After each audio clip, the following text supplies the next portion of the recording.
It was an ambush. How many did you save?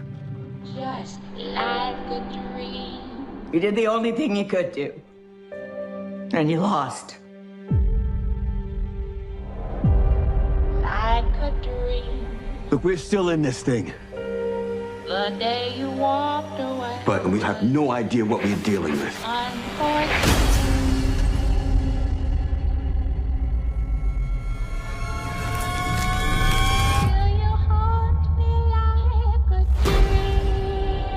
Things are getting worse around here, aren't they?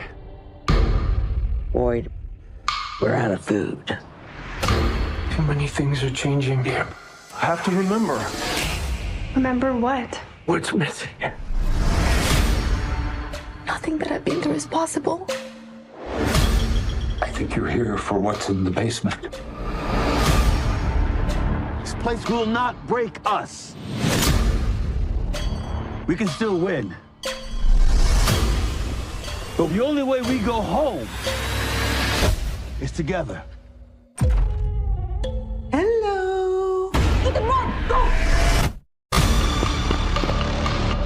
The game here is rigged. Why can't they leave us alone? No matter what this place throws at us, we're gonna find our way home.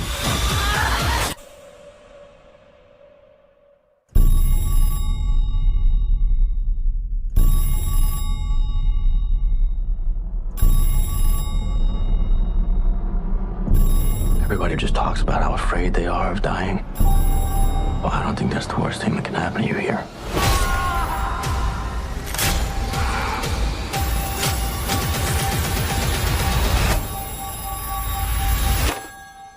Hello? Like a dream. You looking for these? Into my life. You can't save them all. But things are really how they seem.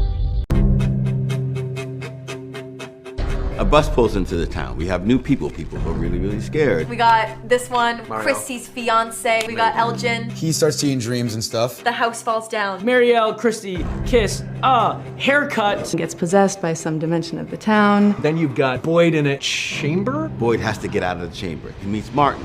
Martin gives him worms. Found out Sarah took my dad's life. Everyone hates Sarah. Then Tabitha is trapped in the tunnels. Victor helped Tabitha escape from the tunnels. Tabitha's having visions of ghost children that are taken somewhere. Jade's having visions of a symbol. And he's trying to figure out what the symbol is. Randall and I just fight, and then he ties me to a tree. He actually starts to see a ballerina. Who knows why? And there's this music box that puts everybody to sleep, which is supposed to, but then when they go to sleep, now they're getting tortured. It's like a nightmare that never ends. We are kidnapped, us and Marielle. Yes. What is this place? Is it a simulation? Is it an experiment? Then what happens?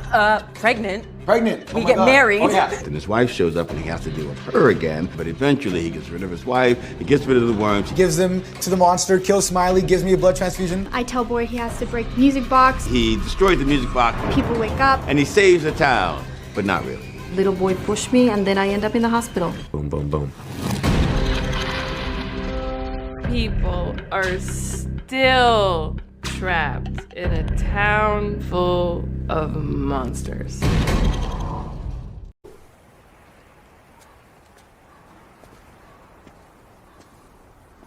It's okay. Everything's okay.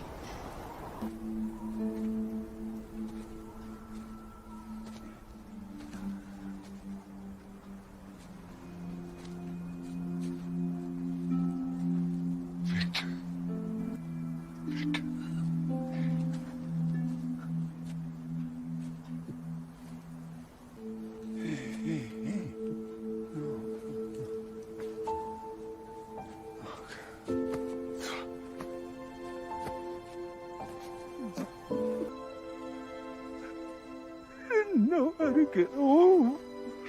I didn't know how to get home. It's okay. It's okay.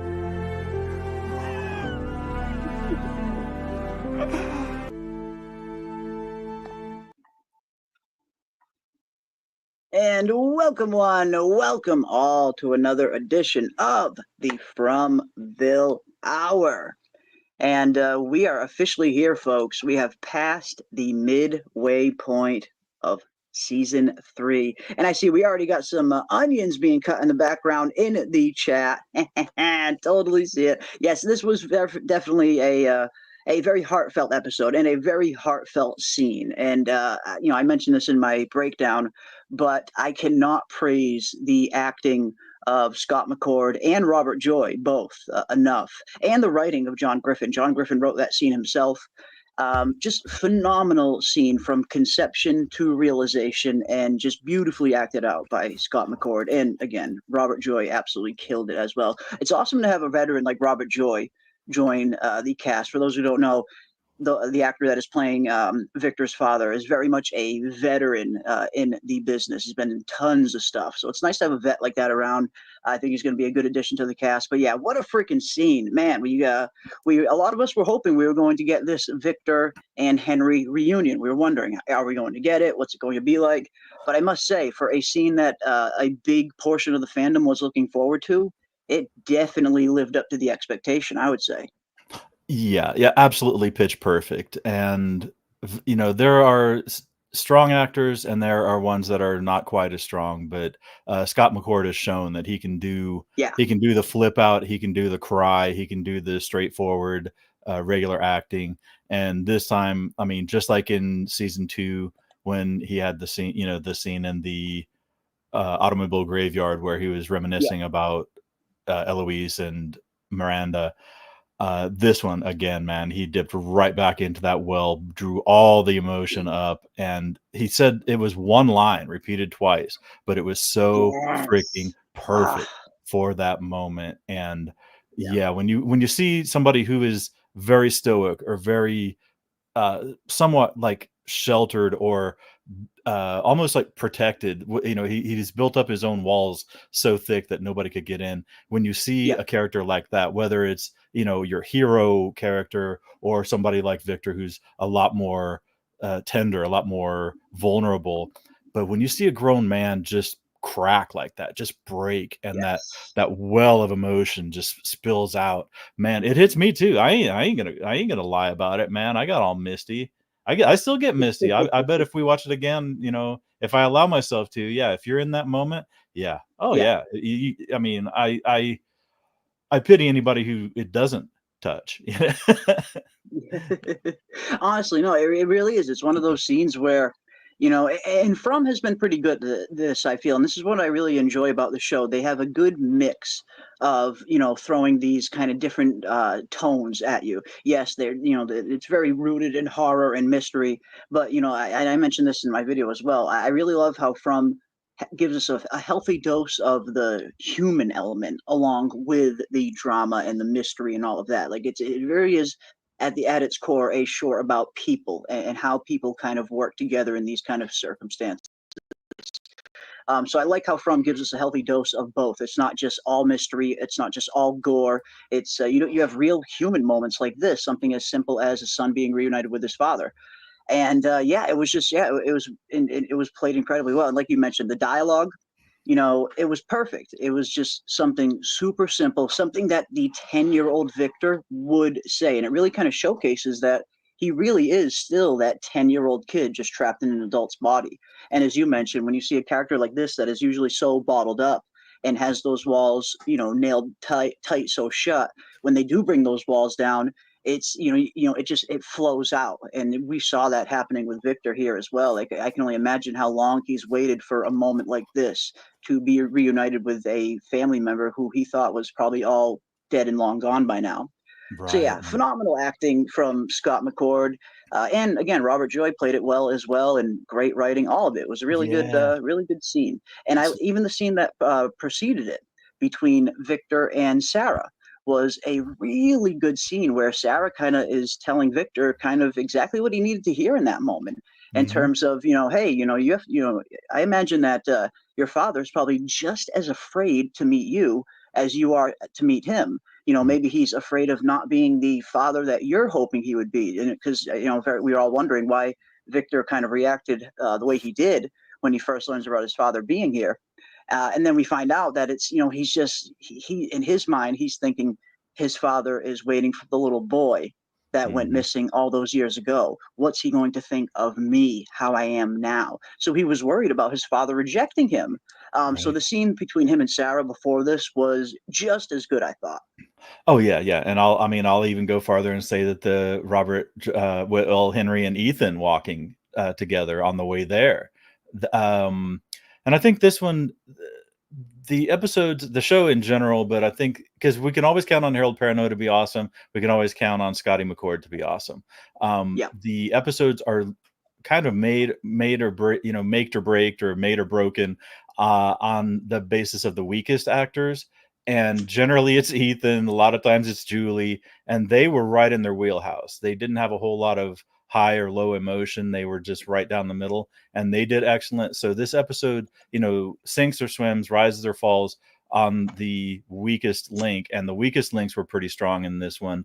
I thought that scene with Henry and Ethan walking down the street, and he's just and Ethan's just telling an old man, telling Henry about his friend Victor. Sometimes he gets grumpy. Just so cool, so awesome, very religious. Yeah, he's pretty much my best friend. And it's like, what? And that bemused look on Henry's face. He's like, wow, okay, this kid's, he's doing all right. But I loved the fact that they didn't drag it out. I mean, we knew that we had to get the reunion. Both characters, both Henry and Victor, were afraid of what the other one was going to think. They were afraid of what the other one's expectations of them were. And and they addressed that. They brought it up, they addressed it, and then buried it right away. I love the fact that they did that they didn't drag it out or contrive some other delay. If this was a like a rom-com or something, there'd be all these wacky circumstances that keep them apart until just the right moment. But this one, they allowed it to play out very organically, very realistically, and they played that emotional peak, just like the beautiful scene with Harold Perrineau and Ricky Heat, when Kenny and Boyd were out by the monster caves. These quiet moments, man, they hit it just perfect. And this one was another great one. It took me a couple times to watch watching through this episode. It took me a few times to really get everything that they were trying to get across, because it didn't come across the first time, and I liked it way less the first time I watched it. My first impression was very, very bad. I was like, oh no, it's another one, and we got to find a diplomatic way when we're doing a show like this. We're like, it was something of a placeholder. It was something of a build up. We try to find ways to say it sucked without saying it sucked. But going through, probably by the second or third reviewing or rewatching of this, it started hitting home all the things that they got across in this one. And I think this is actually a very strong episode, in my opinion. I always talk myself into it the more I think it through, and then I'll do this show, and by the end of this show I'll talk myself into liking it even more. But it's already on the rise from where I started. It was a good episode, I thought. And that's the thing, when I'm looking at season 3, I haven't really seen any just outright filler placeholder episodes. Yes, we've seen some episodes that were a little bit slower and set some things up for a future episode. Like episode 3 definitely set a lot of things up to pay off in episode 4, which happened pretty beautifully, I thought. But yeah, so far we haven't really gotten a whole lot of, quote unquote placeholder episodes. There hasn't been a whole lot of filler. It has been pretty steady, going, whether it's the nighttime episodes that are, pretty high and intense, or whether it's the daytime episodes like this, where you get to see a little bit more of the human side of the story. Because again, this show is not all about mystery. If you're watching the show only looking for the mystery, there's nothing wrong with that. But, there is a whole other human element side to this show that is just as important, if not more important even, than the mystery itself. So it's nice to, again, see both aspects of that, to get, the mystery and, all the intrigue and the horror that we all really love about From. But it's also nice to have some of these human moments as well, because these are people at the end of the day that are stuck in this extraordinary situation.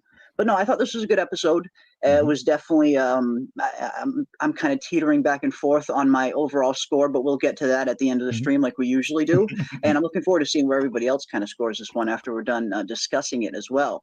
But speaking of discussing it, let's see who we got in this awesome chat with us, shall we? Because it looks like we already got a new member. Mike Shriver has become a new member of the channel. Wow, thank you so much, Mike, for becoming a member. Welcome, my friend. And of course, be sure to make use of all of the awesome custom emojis that we have down there for all of our members. And thank you very much for joining the Fromily. Welcome.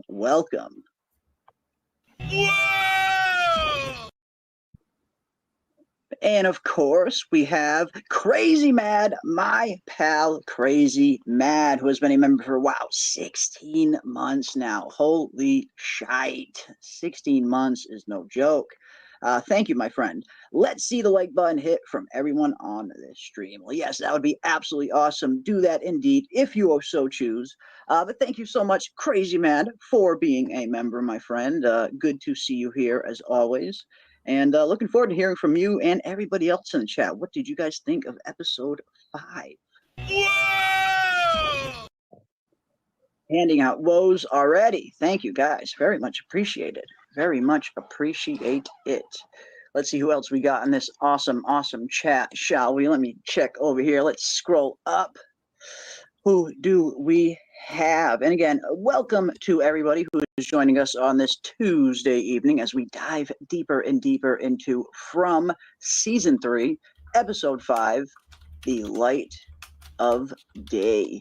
Right, tear to my eye. We got Doc Hayes in the house. What is up, Doc Hayes? Good to see you as well, my friend. We got Elizabeth in the building. Amy is here as well. Welcome, guys. Good to see all of you. We got Vic in the house. What is up, Vic? Welcome. We got Scarlet Fever, and what is up, Scarlet? Good to see you. And I got a little bit of an interesting message earlier from Scarlet and Dana. Something that they teased, a few weeks back, that they had something in the works, something in the making. And it looks like they're on the verge of seeing that completed, or they already did see that completed, which is very interesting. So we'll see if we can maybe get them on towards the end if they want to share that now, or if they want to save it and unveil it at their time. That is totally cool as well. But I am looking forward to seeing what you guys have in store, because the little hint that you guys gave me last time was very intriguing. Very intriguing indeed. Let's see who else we got. We got Riley in the house. What is up, Riley? Good to see you. We got Bon Therese in the house. What is up, Bon? We got Angela E in the building. What is up, Angela E? Good to see you. We got Don't Even Worry About It is in the house. Welcome. Don't even worry about it. We got Blue in the house. What is up, Blue? Give this man his award. Yes, indeed. Honestly, award shows these days, very rarely do the best shows and the best performances win anymore. But yeah, Harold Perrineau and Scott McCord are long overdue for some kind of recognition for their performances in best lead and best supporting. But yeah, I guess we'll see. I guess we shall see. We got Ray Barnes in the house. What is up, Ray Barnes? Always good to see you, my friend. We got Makida in the house. Perfection. It is, right? Absolute perfection. From Season 3, it has been pretty killing it, I must say. They're really delivering a really good season so far. And it has been very fun to watch. Very fun to watch. Halfway done already. Wow, I cannot believe we are halfway through the season already. Thing is whipping by. Man, it's crazy, right? It's just, man. Wow. Definitely is. It's definitely going fast. The pacing is so much better this year than last season. I'm really enjoying it. I like what they're giving us, and I think the anticipation is sky high for what's to come. Yes. Yeah. And honestly, that's what happens. I mean, every episode I've watched, when I see the trailer for the next week's episode, I'm always like, oh, shit, I cannot wait to see it. There's always something in these trailers that really get me excited to see the next episode. And this trailer in particular, because it is something that we actually predicted a long time ago before Season 3 even was airing, when they were actually still filming.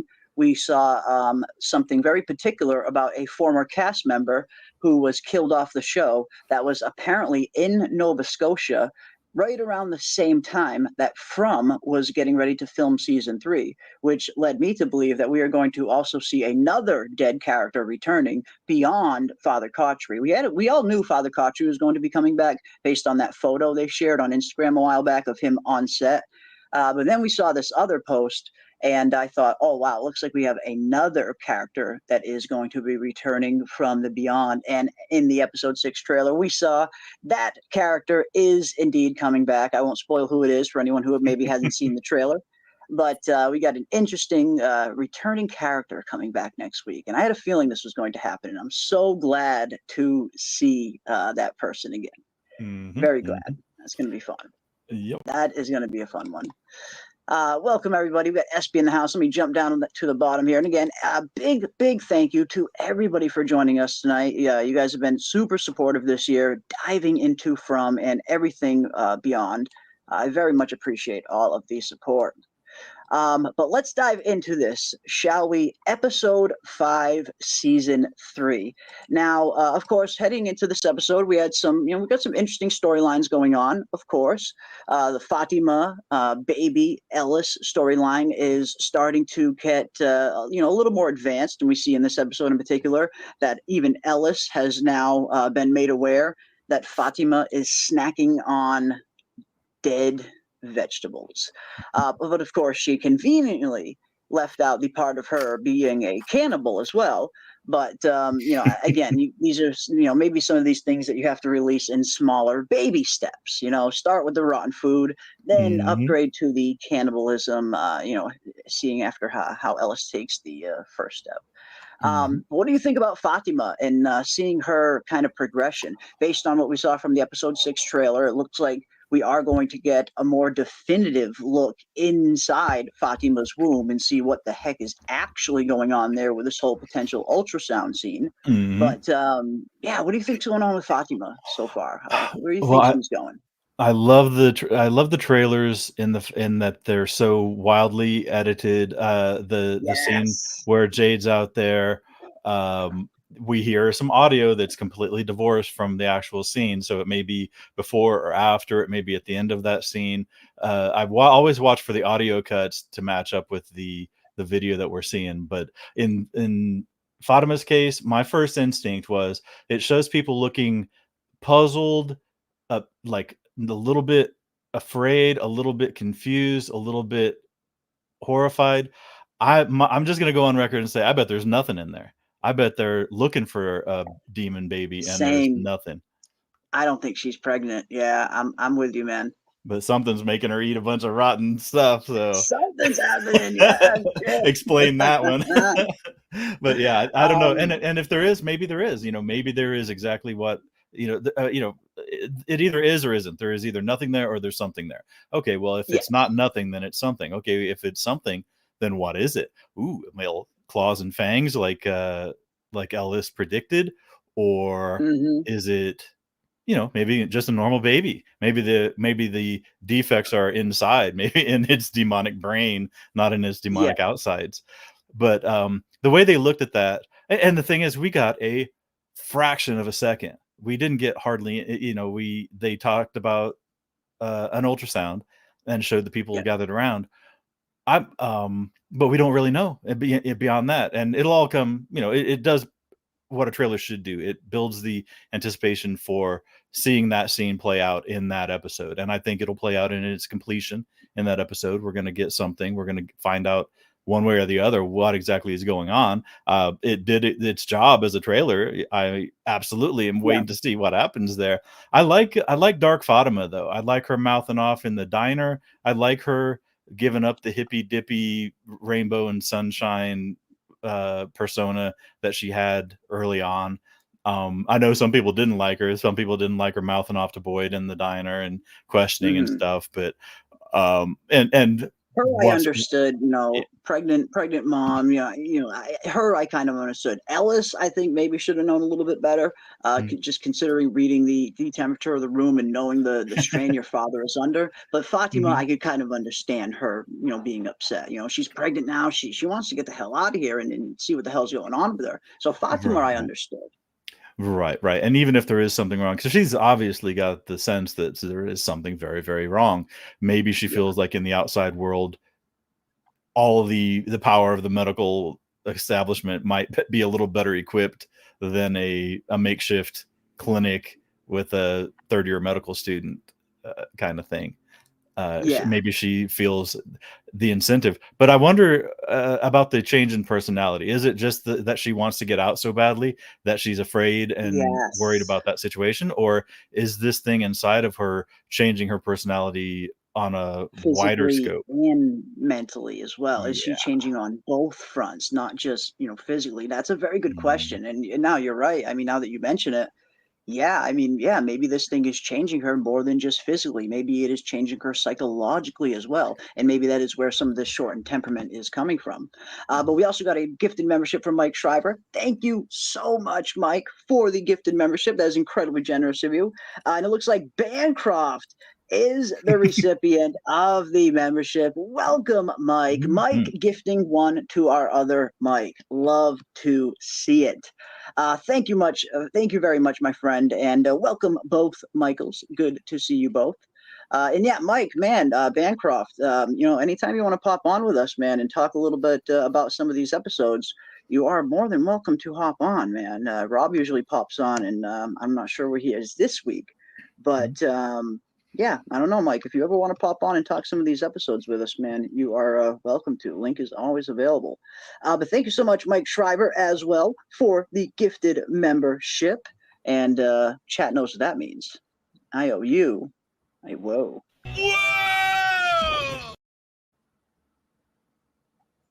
A whoa indeed. Thank you, thank you, thank you. But yeah, no, it's no. I think you bring up a good point. This very well could be changing Fatima on two fronts, and yeah, we are seeing her become a little bit more short-tempered. Whereas the Fatima of season 1 or 2 probably wouldn't have been one of the ones to step up in that town meeting. I would imagine she has made a little bit of a kind of change from these 2 seasons. So yeah, maybe. And speaking of the devil, welcome, our Australian brother. Welcome. What's up, man? I have to apologize for my voice. I'm a little bit under the weather, but I'm no here worries, finally. man. No worries. You're here. You are finally here. I love it. I love it. And perfect timing too. I mean, what's been your overall thoughts so far for season 3? Do you think it's been living up to the hype? And what do you think's going on so far? Yeah, I agree with Ravener. I'm much preferring the pacing in this season than in the second one, which I felt like they were really trying to. It was almost like you could almost feel them pushing it so that, we don't want to reveal too much mystery, but it almost felt you could feel the hand of the showrunners on it, like pushing things to the side. Whereas with this one, I feel like everyone is at their wit's end and they're actually making efforts to understand things and do things and take action. And I'm seeing that. And then, we've always been saying, why isn't the town getting together and trying to figure this all out together? And then we just saw a good reason why not. No, it does. And that's one of the things I've really been enjoying about season 3 so far is not only is the danger aspect been turned up to 11, the monsters have very much been brought back in a very substantial way, which is something a lot of us wanted to see. The monsters weren't as prevalent towards the back half of season 2 as the cicada entity kind of came more in the forefront. But here, the monsters are back with a vengeance. We're seeing some of our favorite characters get killed off. You definitely have that sense where nobody is safe anymore. And that's the feeling that I had when I was watching the first season. I genuinely felt like, okay, anybody can get killed off at any moment. And that's kind of the feeling I'm having watching this season. And as you mentioned too, in terms of people being pushed to their brink, I'm loving that aspect of this season as well. It's not just that they're physically torturing these people, they are psychologically torturing the heck out of all of them. Not just Boyd, too, all of them. Jim, the whole town is being psychologically tormented. Randall, Julie, Mari, all of them. So I'm really liking the psychological element that they've injected into the season this year. It's not just kind of physical danger they have to worry about anymore. Now they have to worry about going crazy as well. And that that's what this place does to you. And we hear Kenny say that super early on in season 1. The people that come here, the ones that aren't able to adjust, the ones who can't bend, end up breaking. And I think we're going to see that continue throughout season 3, where the characters that aren't able to bend as easily as others are going to start to break and continue to break throughout the season, because the psychological torment has been just absolutely nuts, from the monsters, from Fromville itself. They're really taking it to these people this year. Yeah, they took him yelling at them, Boyd yelling at them in the forest that time personally. They were like, you remember he was saying, "You will not break me," and I was like, "Oh, really?" Yes. Yeah. Oh, I'm just saying, man, if you're not a character that has head to toe plot armor, you better be on the lookout, because I think Sarah is getting ready to get killed, and Bacta better watch her step too, because they're giving her some lines with Boyd. The closer she gets to Boyd, you think that ain't putting a big giant target on her back. So I'm like, oh man, my Deadpool is shifting on the daily basis now as I watch these guys. If you are not absolutely protected, you're going to be big trouble. That's true. That is true. I mean, like, again, I see very few characters having like full-on plot armor. Like Boyd, I don't think Boyd's going anywhere anytime soon, and I don't think Jade's going anywhere. At least this season, anyway. Just based on the that happy birthday message that he sent me a few weeks ago. Just seeing that his hair and his beard was still a grizzled mess. That tells me he still has some filming to do in when and if season 4 gets picked up, which it probably will. So other than those two characters, I really feel like almost anybody is still on the chopping block. Really, anybody can go. And hearing that ominous message from the showrunner before the season started that we will be losing a few of our most beloved characters, it really has been kind of like a guillotine hanging over our heads as we've been watching the season, progress, to see, okay, who are these beloved characters going to be? We see Tien Chen was clearly one of them early on. But since then, we haven't really had any beloved character deaths. I mean, yes, we lost Nikki. Yes, we unfortunately lost Dale as well. But I wouldn't really consider either of those characters, quote unquote, beloved characters among the fandom. So I get the feeling we still have one more big character death that is still to come. And it's, again, when we did look at the episode synopsis, it did look like there is another quote unquote tragedy that is going to be coming a little bit later on in the season. So I think we have another big character death coming. And I wouldn't be surprised if it is Christy even as well, with the whole kind of foreshadowing of these lines we keep hearing from Christy saying to Kenny, if something happens to me, don't worry, you won't be alone. You still have Boyd. Almost like they're kind of setting her up to die. But who knows? I don't know. But no, this is an interesting question. Just, for anybody who did watch Lost, I suppose, did you like Lost season 3, or are you enjoying From season 3 so far? That's an interesting question, Mike. I mean, until From plays its entire season out, it's kind of hard for me to fully compare. But for me, Lost season 3 and season 4 are probably my two favorite seasons of the entire series, and my two favorite seasons of maybe television as a whole. So it's really hard to top those two. Memory banks for me. I can't remember which one the third season was of Lost. It was a while ago. It was a while back. Season 3 was it was right before the freighter arrives on the island. Season 3 was. At the beginning of season 3, we see Jack get taken captive by the others, and he's forced to do the surgery on Ben, pretty much. It's a good season. It's a really good season where you start to learn a lot more about that show, those characters. I don't want to give away too many specifics, because I know there are some people that are actively watching Lost right now and catching up. But until From plays out its entire season 3, then I can kind of compare the two a little more accurately. But I will at least say this. I am enjoying From season 3 as much as I was enjoying Lost season 3 back in the day. I definitely feel like I'm enjoying it just as much as I did that. But yeah, good show. Really good show. Yes, Jade is back indeed. I mean, again, a lot of us were looking forward to Jade and, see what kind of antics he was going to be getting up to in this season. And he certainly has not disappointed. I will say that. I'm looking forward to seeing the rest of Jade's storyline. And now that Tabitha is back, I'm looking forward to seeing Jade and Tabitha team up a little bit more, because they had some pretty good scenes together, I felt, in season 2, of them two trying to, study Victor's drawing, studying the symbol, trying to figure out some stuff. They were actively looking for answers in a meaningful way. And I hope we get to see that kind of aspect or that kind of partnership between those two continue. And I mean, we already saw them take a trip to the Bauble Tree, which was kind of uneventful so far. I mean, I know there's been a lot of theories around all of these numbers, but there's really just nothing concrete we really know yet. But I'm looking forward to some more Jade and Tabitha scenes. But what about you guys, both in the chat and on the panel? What were some scenes that stuck out to you the most in episode 5? Or did you have a favorite scene in particular, or just anything that maybe stuck out, or maybe even a least favorite scene from this episode? Well, I mean, to me, the highlight was the reunion. To me, yeah, I thought that was great, and that line was perfect, and it sort of brought a new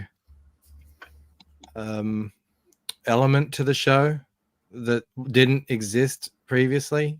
This sort of you know, father and son. They've had a lot of families and stuff, but it's always been about survival and everything. Whereas this is a whole new thing. I liked his throwaway. It seemed seemingly a throwaway line, but they really lingered on it, and they did a shot where he said, "If it says motel, where's the motel?" Yes, that was interesting. I'm doubling down. I'm doubling down on my my Bible protection theory. That because they were talking about why there are no Bibles there, and even Khatri the priest didn't have a Bible with him.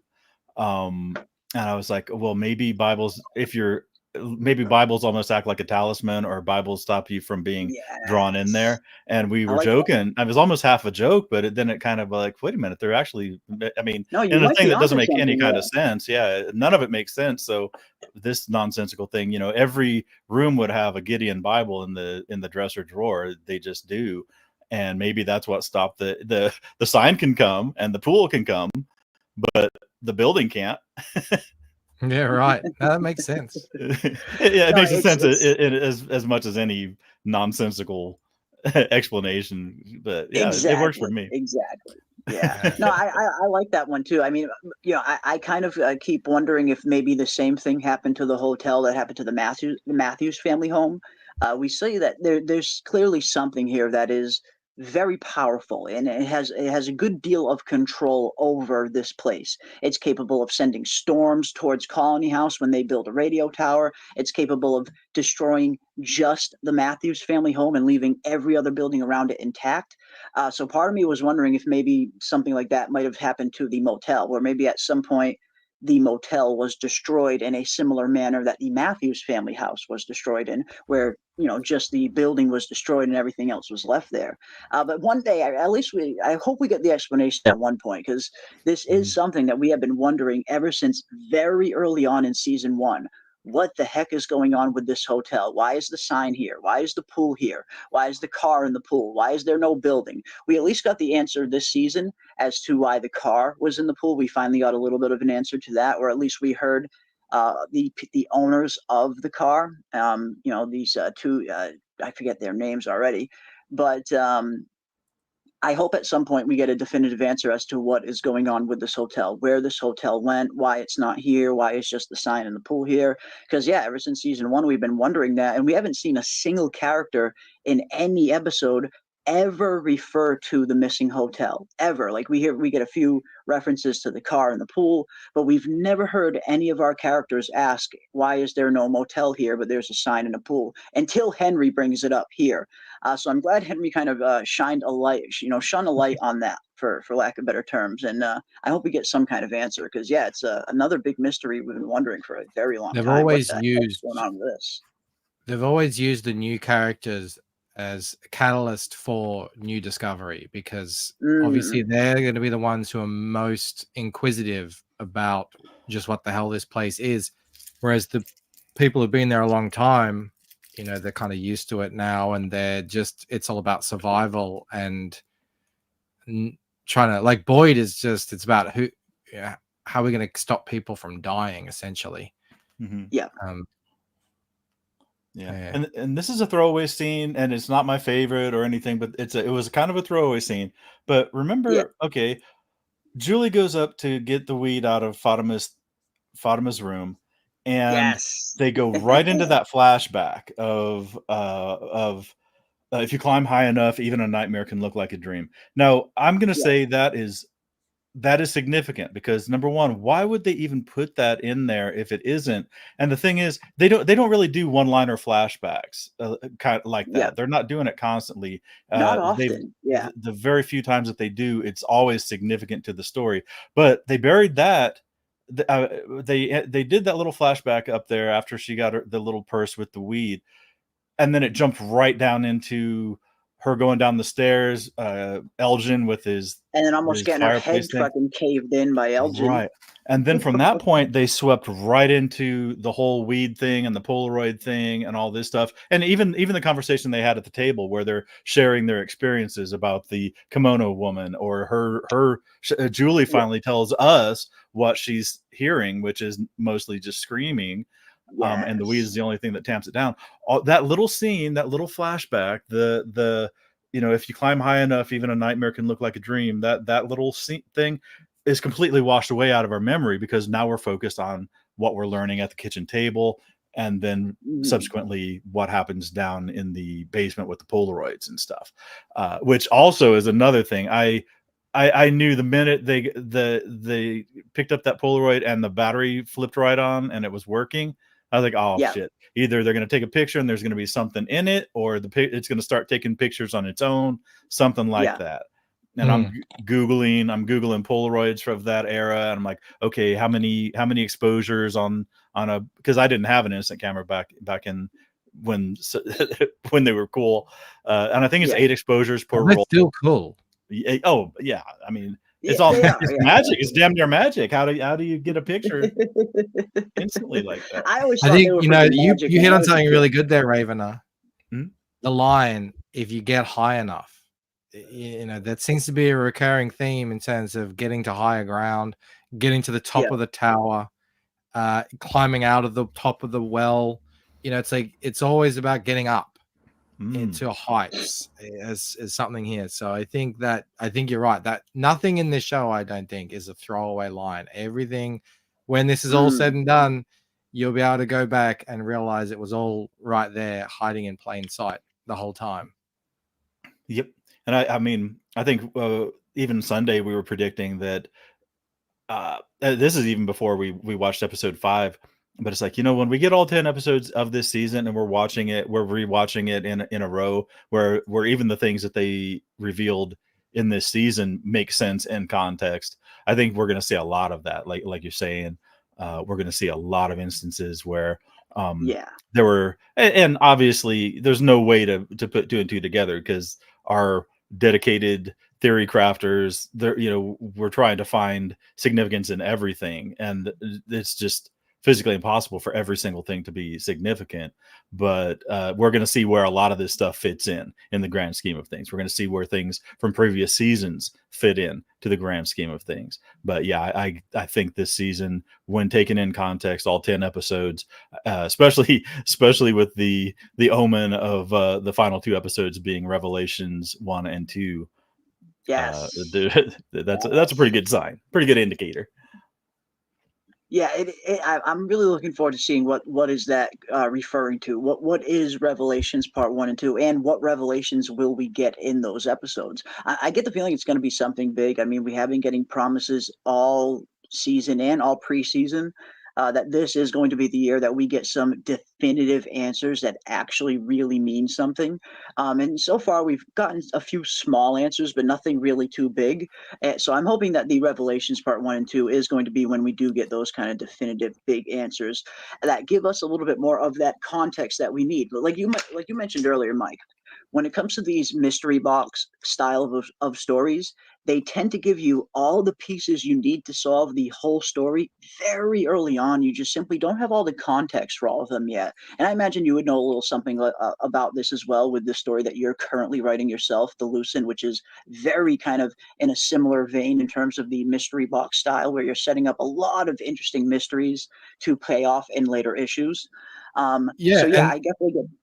Jade even said that. I think it was in season 1. He literally said, it's like a puzzle. We have the pieces, but we don't know what we're making.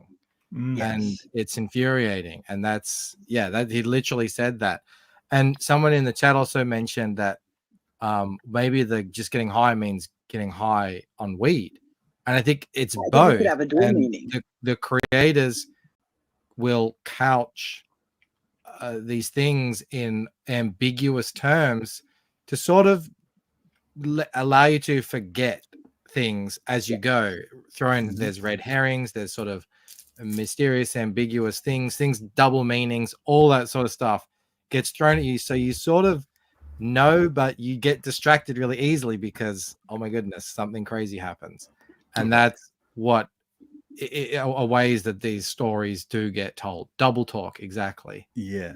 Well, even the final 2 episodes being Revelations 1 and 2. Well, in the Bible, there's only one book, and it's Revelation, not Revelations. But the thing is, naming it that, they know what they're doing. They're leading us. Yes. They're making our minds. I mean, they're making that connection in our mind. It's natural. We do that all the time. The same way we made the connection to Fatima, the kimono lady in Fatima, because that's the only other person we'd seen in a kimono. Where they give us these things, they lead us. There's nothing wrong with us for doing that, because that's human nature. We complete things that are incomplete naturally, and they're playing it masterfully. The writers are writing these things to guide us, even if it's down the wrong path, or to insinuate, or to give us an idea, to imply this. So I know some people had thought about that, about Revelations. Oh man, and if you're not if you're not super versed in the Bible, because we know there's other books that are like Corinthians 1, Corinthians 2, so why couldn't there be Revelations 1, Revelations 2? Well, it's just because there isn't, there flat out isn't, but that's what it reminds you of. And this show is full of things that remind you of stuff. The Brundles reminded me of Poltergeist, the movie. Cannibal Village reminded me of Bone Tomahawk. There's tons of things that trigger something in the back of your mind. Oh yeah, it may have nothing to do with it, but in my mind, the visuals, the theme, the idea, something about it triggers this piece in my deep memory. And I mean, I'm sure for different people it'll be entirely, who've had entirely different experiences, or movies that impacted them in different ways, or scenes that they've seen in other shows and stuff that, oh my God, that scene there reminds me of this. It could have been anything, but there's a lot of stuff like that in here, I think. I think so, and you're right. Your personal experiences, your past experiences, often help craft your outlook. Not just your outlook on the show, but where you think the show is going to go. Like you just said, you see a specific scene and it reminds you of Bone Tomahawk, where that same scene could remind somebody of something totally different, and that kind of helps propel your view of the overall show forward and where you think it may or may not go. So it really is a matter of perception at the end of the day. And that's one thing about this show that I think that we have seen a lot. We're all watching the exact same show. We're all seeing the exact same scenes, but we all tend to have very different takes on a lot of these scenes. And that is very interesting. And it's it's a very interesting insight into the how important perception is when it comes to watching shows like this, where no two people are ever going to see the same thing in exactly the same manner. And it'd be boring if we did.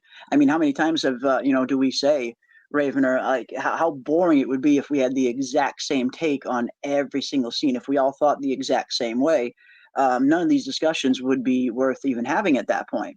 But no, your past worldviews, your past experiences will very much help craft your, where you think the show is going to go based on some of the things you're seeing.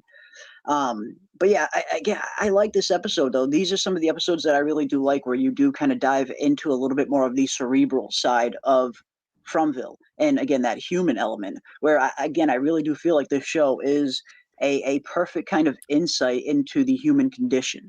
What humans do when they're afraid, what humans do in response to trauma, what humans do in response to anger, or in response to stress, or in terms of having the weight of the world on your shoulders, like Boyd is right now. It really is a very keen insight into how humans operate and the motives behind humans doing certain things. So again, watching the show, the mystery aspect is definitely the biggest draw to it. But if you're not paying attention to the kind of more human element side to it, you might be missing some very special kind of interesting themes that the writers are weaving in and out beyond just the mystery. So again, I really like how we get a really healthy mix of both. And speaking of having the world on their shoulders, Boyd has definitely been pushed to the absolute brink this season. doing everything he possibly can to keep this town safe, to keep this town together, to keep them from kind of descending into chaos. But unfortunately, they're not making it easy for him. They are making this a very tough job for Boyd. And one thing we see in this episode is how dangerous something like desperation can really be in Fromville, where we see how desperate Dale and some of these other characters are to run to this tree, to jump into this tree, to find this lighthouse. They're desperate to find a way out, that they're willing to do dangerous and ill-advised things. And we see the disastrous consequences of desperate acts here in Fromville in this episode in particular. So I guess let's talk a little bit about that. What were some of your guys' reaction to this Dale scene that ended the episode off, seeing him hop into this farway tree and get transported into this freaking pool in the manner that he did? And I gotta say, this was a gnarly friggin' scene. I know From doesn't often use CGI and practical and kind of digital effects. Most of it is practical, but every once in a while you kind of have to use some some digital effects. You can't just shove a guy into a wall. But I gotta say, this scene came out pretty freaking good. I was really impressed with the overall outlook of it. Like, it genuinely looked like this dude was stuck in that freaking wall. And seeing Boyd's reaction to that, where he's, even though he tried warning all of these people, he still just feels so bad that this happened to Dale. Even someone like Dale, who has been nothing but a thorn in Boyd's side since day one, he still wants to keep everybody safe. And you see the reaction on Boyd's face, not just on his face, but you see the general overall reaction that Boyd has to this. And I felt like this was the best part of the scene. I mean, don't get me wrong, it was really cool to see this reveal. It was a very shocking image to see Dale kind of stuck into that freaking pool like this. But what happened after that, the kind of monologue that Boyd delivers afterwards, that is what stole the scene. Okay. All right, who's next? Huh? Still want to go to the tree? Huh? You think I want to do this? I am trying to keep you alive. Don't you see that? I can't help you if you don't let me. I can't.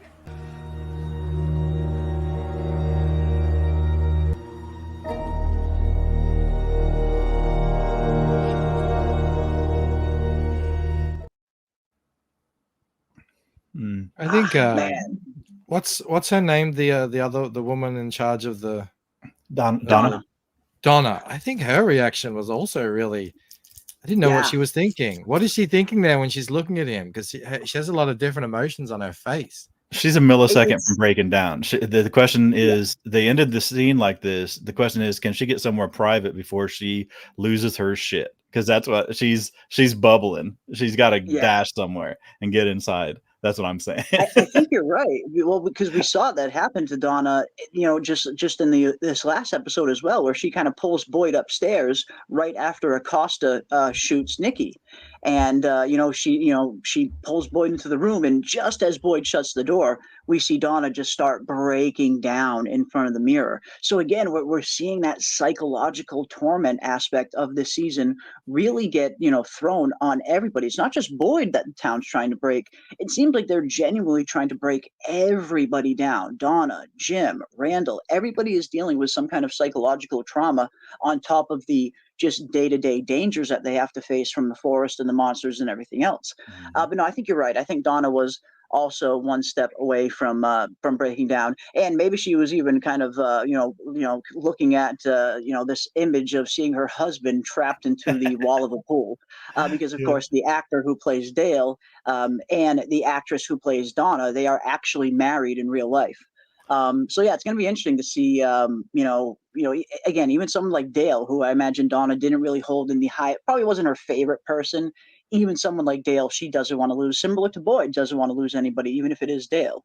Well, she's probably trying not to laugh then, if that's the case, because they'd have had Dale in like a green onesie or whatever, a green tights like Andy Serkis when he's doing Gollum or whatever. So there'd be Dale in some green tights It's like lime green to do the green screen CGI. You know, now they have a very visual reminder of the supernatural impossibility of the Yes. place that they're in. Mhm. Because everything else, like even if there's a dead body that's been ripped apart, I mean that's not in and of itself supernatural. And you can bury it out of sight, out of mind. Exactly. Whereas that, what are they going to do with that? They're going to put something in front of it, or are they going to leave it there to remind them? Hang a picture in front of it, like a Yeah, hole in the wall. Yeah, just throw a poster over it. Yeah, like it's a crack in the wall. Just throw a poster over it. But no, I mean that's a very good point. And we even hear Boyd kind of address that same, that same kind of concept as well, where Kenny was asking Boyd earlier in this episode, why didn't the monsters kill Randall? And Boyd had a very interesting answer. I kind of thought that this was another reason for another way that the monsters were implementing some more psychological torment on Boyd to give him a visual reminder every day of what happens when he leaves a man behind, especially with Boyd having his military background and him very much having that kind of honor code of leave no man behind. But Boyd had a little bit of a different take on it. He kind of thought that the monsters left Randall alive with all of these scars as a daily reminder of what is waiting for them at night. Because a lot of these people in this town, they have kind of become a little bit complacent, or at least they're so used to the fact that they're safe during the day and they don't have to think about the horrors at night. But now with Randall walking around with these scars, and as you mentioned, Mike, with freaking Dale stuck in this freaking wall of this pool, now they have daily reminders, even during the day, of the horrors that await them at night. Yeah, because remember, people could come into the town new and not believe that anything is that weird about it. But with that guy there in the wall, it's like, look, I mean, instant red flag. Yeah. And I was looking, it wasn't like it's just him, it's like the wall and then Dale. He was like, there was cement in his mouth too, we could see. Yes. So he was fused. It was like through and through his cells or his body and his the fingers wall are sticking out. Yeah, it was that was crazy. Such a great intense scene. And I'll go out on a limb and I'll say, here's my hot take for the episode. They fucked up, I think, because killing Dale, I mean, we understand why it happened and all this stuff. And people made a meme out of liking Dale, or people made a meme out of hating him. He was so abrasive. He was abrasive, he was obnoxious, but he wasn't really wrong that much. He was going off of what they were operating on, the facts that they knew. Victor was the only one that had said, or maybe Martin were the only ones that said you could end up inside of something. As far as what they knew, or what they were told by Tabitha, there was no indicator that there was a downside to it. You may not end up where you wanted to be, but you're going to end up somewhere. It wasn't going to be inside of a wall. So as far as what Dale knew, just from what Tabitha had told him, the facts that he was working with, there was very little risk walking through that. Little bit. Yeah, I mean, Boyd did try to warn him that he ended up in a shaft and almost died underground when he went through it. So I feel that there was a little bit of risk going in, but I feel like Dale was willing to risk it. He stormed out. He didn't want to hear anymore. He was like, "Oh, these people are just I'm not willing to do what needs to be done." Yeah, but it's a dude that was standing there in the diner telling him how dangerous it was to do what he did. True. So he it's didn't like, see okay, it with his own eyes. Yeah. And the thing is, and the thing about Dale, he was actually intending to help everybody else. He really did think he was going to be the hero. Even the last thing he said is, I'll be over there trying to figure out how to get everybody back. It wasn't see you suckers later, good luck, and God later, bless. I'm going home. Screw you guys. He really did think that he was going out, and he thought that he was the one that was bold enough to do it, and that he was going to be the hero. I think he was going to get the attention. He was going to get the recognition that he had been craving since before Colony House Massacre, when he's sitting on the steps saying, if only these people would listen to me, I could really help them. But I think he was almost looking for validation. That's a good point. And I'm going to say that I almost feel maybe they didn't, but I think they might have made a mistake killing him, because they spent 3 seasons of one-liners, of little seconds establishing this character. He was a dickhead. He was a pest. He was standing there chomping on a green bean while everybody else is carting vegetable, the last vegetables of the season. That was his character. He's still the asshole. But whoever comes in his place, because they're going to need an antagonist. They're going to need a shit stirrer, a pot stirrer, somebody who's cynical, somebody who's got a smart mouth, who's oppositional, no matter what, they're Yeah, you automatically need a more than just contrarian. Randall in that regard. Yeah. You Now they need have another Randall one. supercharged. Yeah, they need more than just Randall. And not only that, Dale's character did kind of serve, and his character did serve as an interesting plot device where he was a kind of a big source of comedic levity every once in a while. And in a show like this that is a little bit more serious in tone, that does have some of these more gnarly and gory and kind of heart-wrenching scenes and gut-wrenching scenes, it is nice to have every once in a while a scene that is just pure comedic levity to give the audience a chance to kind of laugh at something stupid in the midst of all of this chaos. And again, I'll always go back to the great comedic levity line we got from Dale himself this season. This is a really bad idea. There's nothing else strong enough to pry that trap open. You really want to start pulling apart the ancient tower of holy scary shit? I'm sure whoever built it won't mind. Oh, Jesus. Fuck.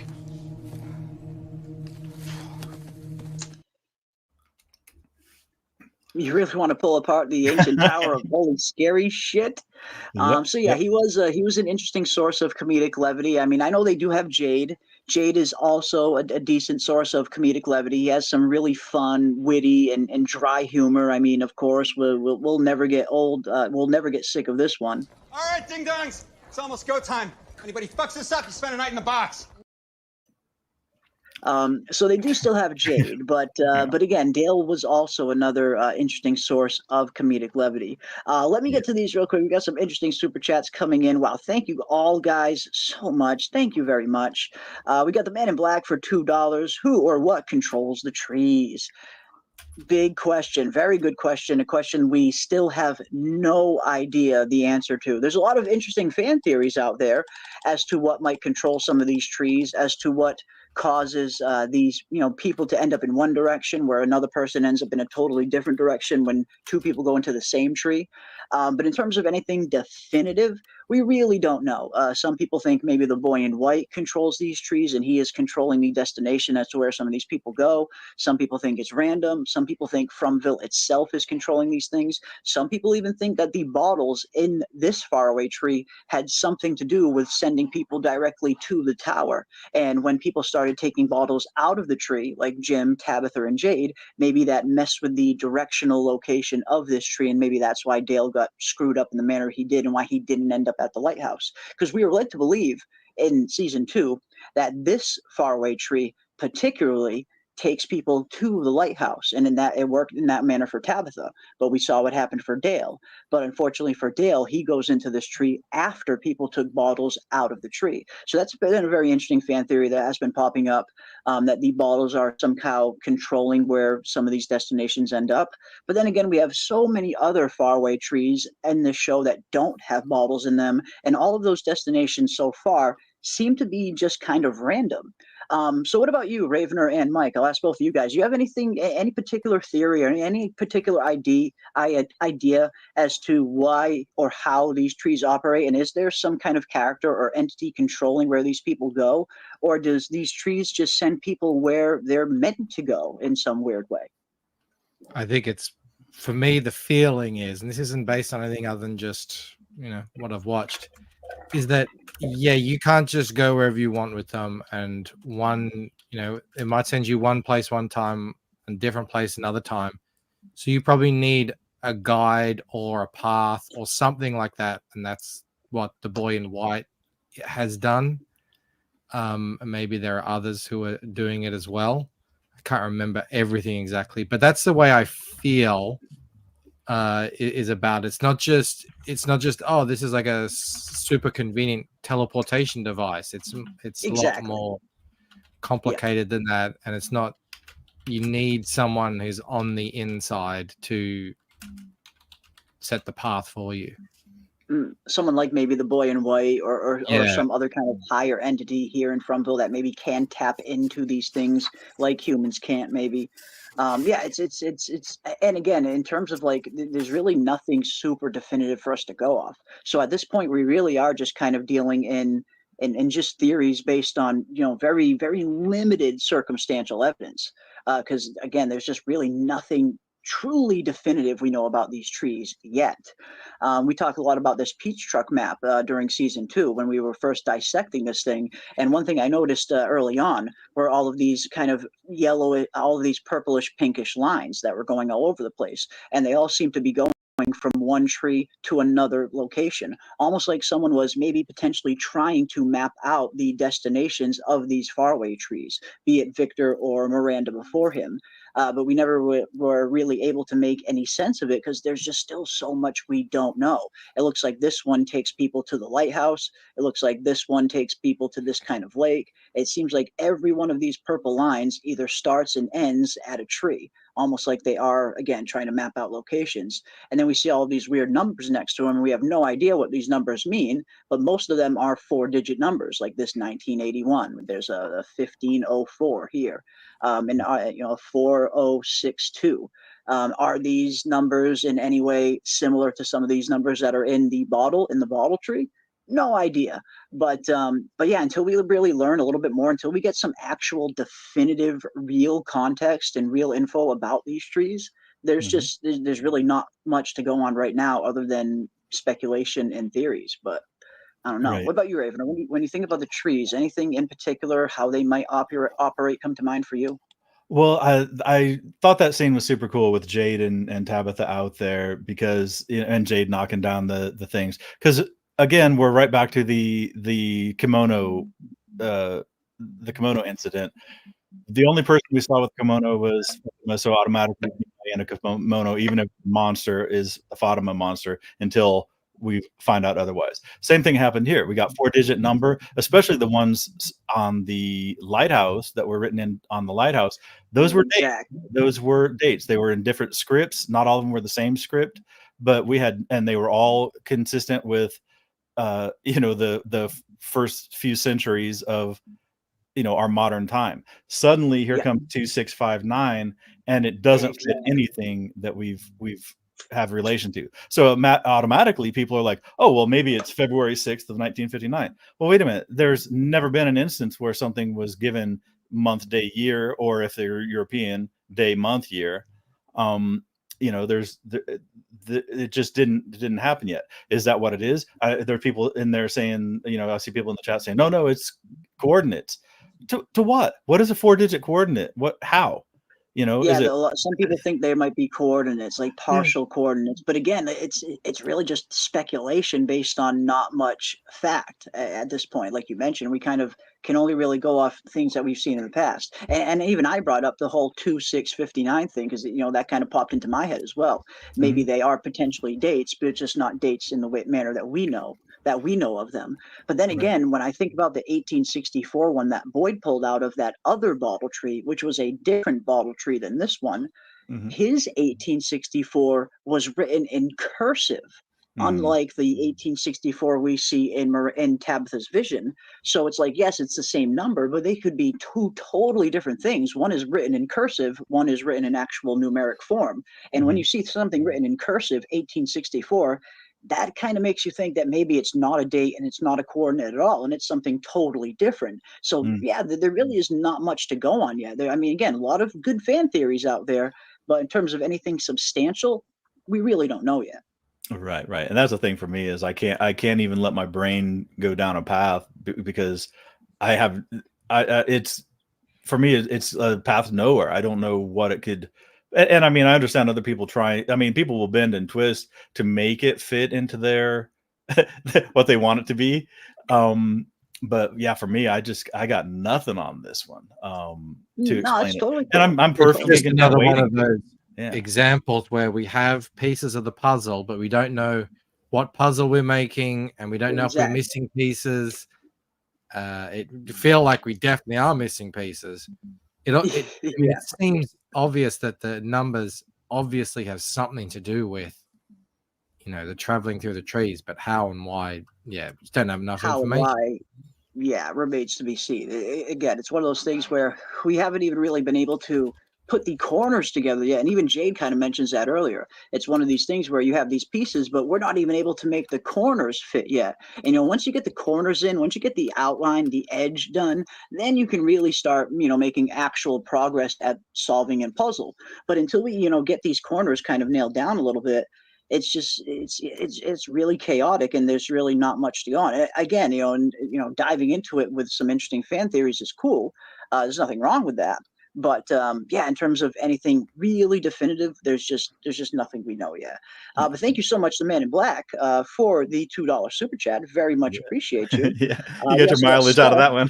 You get your $2 worth. Mileage out of that one. Well, and that's what's fun. I mean, when someone super chats and they have like a specific question, it's nice that we actually develop a little conversation around it instead of just reading it and moving on to the next one. When people super chat, I want them to at the very least feel like they got their money's worth. So no, I very much appreciate everybody for the spirited conversation on that one. We try to do that with these super chats, like this one right here as well. Steph 1816. What if the ultrasound shows twins and one is human and one isn't? Ooh, interesting. Yes, it does look like again, based on the episode 6 trailer. It does look like we are getting some kind of ultrasound scene in episode 6, and which makes sense. I mean, a lot of modern ambulances, it would stand to reason that they would have a ultrasound on them. So that's really not outside of the realm of possibility. Seeing the ultrasound in that ambulance, I thought really fits. But it couldn't have come at a better time. Because yes, Fatima is very much in peril and wondering that if something is wrong with her baby, so much to the point where she finally even filled Ellis in that she has been snacking down on rotten vegetables. If she, will she fill Ellis in that she's been snacking down on humans as well? I don't know. Maybe that one will come later. Dead but humans. at least right now, yeah, dead humans, yeah. And honestly, that's what originally I thought that might be her progression, where yeah, she's feeding on dead humans right now, but what if she starts really starting to crave human blood or human flesh that much more, that she starts taking a chomp out of somebody alive, like Ellis in his sleep? I really thought something like that might happen, but who knows? Maybe not. Probably not. But yes, what is going on with this ultrasound? And definitely let me know in the chat as well. What do you guys think is going on with Fatima's pregnancy? What do you think this ultrasound is going to show? Will it show a baby? Will it show twins? Or will it potentially show no baby inside her womb at all? I get the feeling it's heading in that direction. I wouldn't be surprised. And I know I'm not alone in this one. I know this is certainly not my theory. I know many people share this belief. I wouldn't be too surprised if we find out when this ultrasound happens that it shows that there's no baby in her at all and something totally different is happening to Fatima. I think that's where this might be going. But what about you, Mike and Ravener? What do you guys think is going to happen with this ultrasound scene? And what do you think it might reveal? Yeah, go, Mike. I'll let you go first. I'm so grossed out by Fatima at the moment. I don't want to think about it. I honestly hadn't thought of the there's no baby. I just immediately thought demon baby. And my wife, she thought that straight away. As soon as she was like, I can't get pregnant, I'm like, oh, well, it's a demon baby. But maybe that's too obvious. Too. And I feel like it's too obvious now. Now that, because I don't know. I mean, I don't know how long it's been. She doesn't look pregnant. Yeah, I mean, I get the feeling like she's transforming. Yes. She becoming one of them. And why? I don't know. I don't know. But I was just like, this show brought me right to the brink. When she was sticking her fingers into that bullet hole, I was like, yeah, I don't know about this, guys. Man, it was. I mean, in this show, it takes you right to the edge of the abyss, and sometimes it even flirts with jumping over that edge sometimes. And that's why, I'm not really. I like that the show's not afraid to take risks in some areas. Right. But yeah, what about you, Ravener? What do you think's going on with Fatima? What do you think this ultrasound might reveal? Well, I went directly. I mean, I knew that they were leading us. I always look at where they're leading us and then look at what it could be other than that, because I'm always expecting the twist or whatever. So when Demon Baby was in, neon lights heading down Main Street, I was like, okay, well, that's what they want us to think. So it's definitely not that. Right when she was eating the rotten stuff, then it was like, oh my God, whatever it is inside of her is making her eat this rotten stuff. It's feeding on decay, feeding on disgusting things. So it's got to be a demon baby. Then I was like, okay, well, now they're telling us, they're leading us to demon baby. So I was like, okay, I went immediately to there's nothing there. They're going to find nothing. But it didn't even occur to me that there might be two. Yeah, and that leads to a whole world of possibilities. Is it going to be normal twins? Is it going to be one? And the funny thing is, I'm reading Fire and Blood again, the House of the Dragon thing, the one that House of the Dragon is based on, and I literally just got to the scene where Aegon the Second's wife, or no, it was Valerian's dragon egg hatched, and it wasn't a regular dragon, it was a blind maggot white worm that turned around in the cradle and bit the baby. So I'm like, things in my world are like any things being born are always going to be fucked up in my world. Overlap there. Yeah.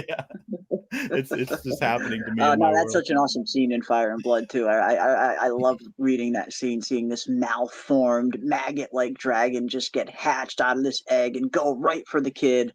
Gnarly scene. Gnarly scene. I'm with you, man. I'm leaning a little bit more towards this ultrasound showing nothing. It's going to show that there's nothing in her womb, that maybe she herself is transforming into something. Is that a monster? Is that something else? Some people are saying that she's already dead in the chat, that her body is decaying, which is very much a possibility. No baby takes away hope, which is a very good point, Ty. I mean, Fatima, at the very least, Ellis has been filled with hope about this baby.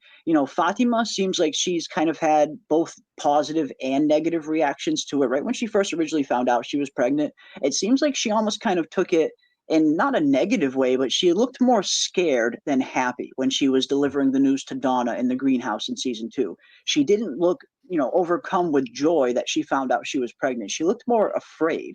And I think that was maybe tied to her believing that she was incapable of getting pregnant.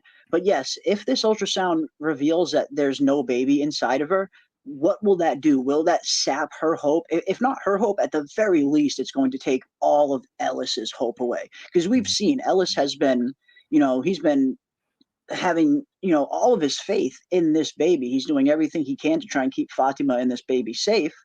So yeah, I think that could very well be another source of them, this place giving them some hope just to take it away.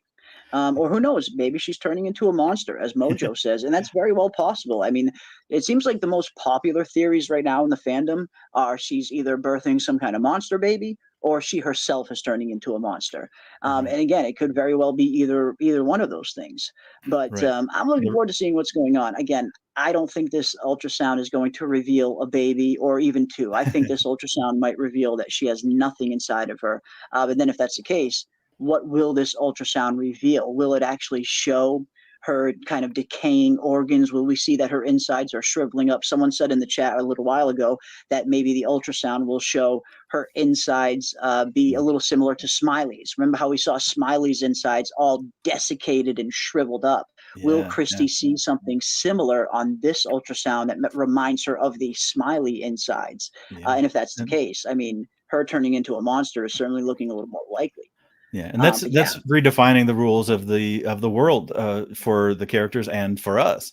Again, because we know that we seem to think that there's parity in the number of people, and we're gonna have to get another person to replace Dale.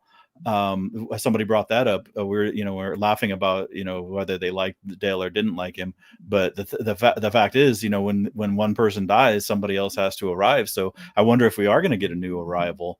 The other thing is I was going to bring up is I saw something weird. The question is, do monsters, now that Smiley's dead, do monsters get a replacement automatically? And is that what's happening to Fatima? Yes. That's interesting. And the other one is, we saw some behind the scenes something, and the good thing is for me, I don't remember anything, so it can't be a spoiler, but I know I saw somebody with a big fat prosthetic pregnant belly, and I think it might have been Kenny wearing it. It was one of the male actors. Okay, so there is going to be, at least we know that there was a big fat prosthetic belly on set. So Fatima, maybe it's going to keep going, which is even doubly weird if they find out that it's nothing. Right. Yeesh. Yeah, imagine they find out, or the ultrasound shows that it doesn't look like there's a baby inside of her, but then her stomach continues to start to protrude. That would be even fucking crazier. Absolutely. And with as But little yeah, I time guess we'll have to wait. and with as little time has elapsed between episode 1 and 5, if they use it this season, unless they do a major time jump, which I'm just not anticipating, so she's gonna get Or we super see it fat, super progress. fast. Yeah. Yes, that's what I'm anticipating as well. If we do see that, that belly start to protrude, yeah, it's going to probably indicate that this thing is growing at a much more rapid rate than the average human fetus that takes, 6 to 9 months. Yeah, and that's But always yeah, that's awesome a stuff. trope. That's a classic Yep. pregnant demon baby trope. Things developing Yep. faster than they should naturally, and it Yep. like our lizard brains, it sets us on edge when we see something like that happening. It So does. It does. Instantly makes me think of things like the first Alien, even the very first Alien movie. Seeing the freaking very first xenomorph in history just burst through John Hurt's freaking chest. It always reminds me of scenes like that, something bursting out of someone's stomach that is grown unnaturally and super fast. yeah, and it's But become thank you part so of much, Steph. our lexicon, part of our pop culture. Yeah. You can go to anywhere and say, "Oh my god, I had a pizza today and I'm full to the brim. Oh, it's probably an alien chest burster," and people will know what you're talking about. Yeah, everybody's gonna know what you mean. Yeah, it's a good point. It is. It's in the zeitgeist now. But thank you so much, Steph, and thank you, Crazy Mad, as well for the 1999. Wow, and I wholly endorse this statement as well. If you want a psychological book to get you from season 3 to 4, then I urge you pick up Michael Bancroft's The Lucent Part 1 and 2 here, and there is the link for that. And thank you very much for that, Crazy Mad. And I Thank definitely you, second that Crazy. as well. The Lucent independent comic book series that our friend here, Michael Bancroft, is the creator, artist, and writer of. It is one of the coolest stories I've read in a very long time. And if you do like the mystery box and mystery aspect of From, you'll probably enjoy his comic book as well. So I would recommend it. Yeah, if you're a comic book fan, or even if you just like a good mystery story, check out The Lucent at thelucent.com. And you can catch up. You can catch up on issues 1 and 2 now, and it is a really fun story. Yeah, I'm Thank definitely you so much. looking at some of the little things that they're doing in this show to see if there's anything I can apply, like red herrings and yeah. I love it when a show or a book, whatever, a story makes you forget somehow something that you knew, and you knew you knew it. They just distracted you so well right up until the point where you're like, oh, of course. Oh, they said it at the oh, I'm an idiot. And then I love those moments. And From is doing them very well. Yep. And they're doing the interrupt. The interrupt is always very good too. Just like when Tabby and Jade are talking, here come, they're almost making progress. They're almost putting their heads together and making some progress. And then here comes Dale interrupting. Here comes Dale. Yeah. Then they did it with Fatima. They showed her, and that left us guessing. They showed her chowing down on Nikki's blood, but they started that scene, but they didn't finish it. We didn't see the conclusion of that scene. How much did she eat Nikki? What did she do to cover up her tracks? Did she go to flesh? So we started the next day, so we don't know exactly what happened. But they do that a lot in this show. They'll start a scene, they'll lead us down a path, get our noggins jogging, and then cut away to something different and unrelated. And very much just like I brought up earlier with Julie and the flashback. And then she's jogging down the stairs and has that little confrontation with Elgin. Well, that was, it was a jump scare. It was both characters were frightened. Yeah. But what happened, everything that had transpired in the 1 minute of screen time prior, her whole little scene up there, that whole little flashback, that's out of our memories at this point. We're now listening to Julie and Elgin talk. And we really got swept away on that storyline. And like you said, Jeremy, it was nice to see them be teenagers. And usually, I always say Julie and Ethan are probably the two weakest actors when they're called on to have intense emotions. But she was pretty cool. Yeah, she was pretty good in this. She was realistic. She seemed like a teenager. messing around with another teenager in a completely relaxed atmosphere. So I bought it completely. I thought it was believable and good. I like that scene. I thought it was good. Me too. That was one of my. That was one of the nicer scenes to see in not only in a show like this, but in an episode like this, where everything is getting more and more chaotic. The town is, getting closer and closer to kind of tearing each other apart. Where even in the midst of all of that, and even in the midst of everything that Elgin and Julie are, specifically going through, with all the trauma that Julie's going through with her, PTSD and her aftershock from being in the cicada coma, to everything Elgin's dealing with right now, with being haunted by this ghostly kimono ghastly entity creature. Even during all of that, they can still find time to just be teenagers again. So it was a nice scene to see that, even in like you said, and maybe that's why they threw that flashback in there earlier, because I agree, Raven, that was a little weird to hear that flashback out of nowhere of Fatima telling Julie that even in a nightmare can look like a dream if you climb high enough. And I think maybe that's why they maybe threw that scene in there, because this scene is kind of a really good metaphor for that exact thing, where even in the midst of all of this nightmarish shit that's happening to everybody, they can still find time to, again, just be teenagers. So it was a good scene. But another thing I liked about this scene was the implications of it. Not only the implications of the Polaroid, which I think, I know I'm certainly not alone, and thinking that when we saw this Polaroid, we kind of instantly thought, could this be the same Polaroid that took the picture of Christopher? And if so, are there any other Polaroids lying around? Are there any other pictures lying around that could reveal something else? But I also was very interested in the 80s aspect of there being 80s gear in here at all. We were led to believe that the massacre happened in 1978. And then afterwards, Victor was alone for a very long time. And as far as we know, so far, Donna has been in Fromville the second longest after Victor. But Donna's only been there for around, 3.5 years? So that's a huge time period that is unaccounted for. Was Victor alone for all of those decades? Or, as we've wondered, were there some other arrivals that showed up in between or after the massacre and before Donna arrived that maybe subsequently all got killed off and didn't last very long? And I feel like the fact that we're seeing 80s gear in particular is a little bit more evidence that there were some other arrivals after the 1978 massacre and before Donna arrived. How else would anything from the 80s era have gotten there if the massacre happened in 78 and there was no more arrivals until decades later? There should stand to reason there probably wouldn't be an abundance of 80s gear here, but there is. So maybe there was some other arrivals. Do you guys think we could have had some arrivals during the 80s that maybe Victor hasn't said anything about? Or? Yeah, I'm assuming that the arrivals are coming regularly, and that what are those things called?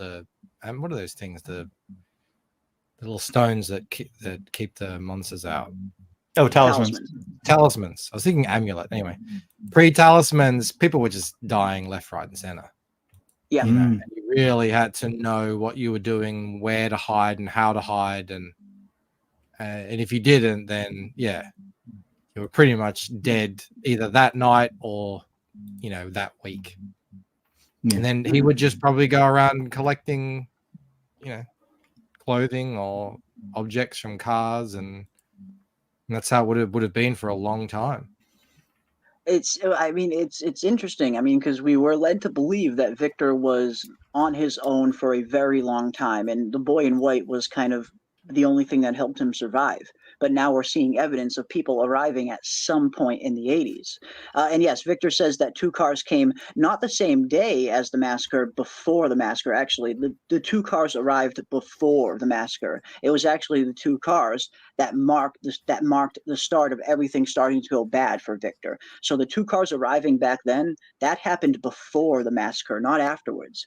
We were led to believe so far that Victor was on his own after the massacre for a very long time. But again, now we're seeing some pretty clear evidence of people maybe arriving at some point in the 80s.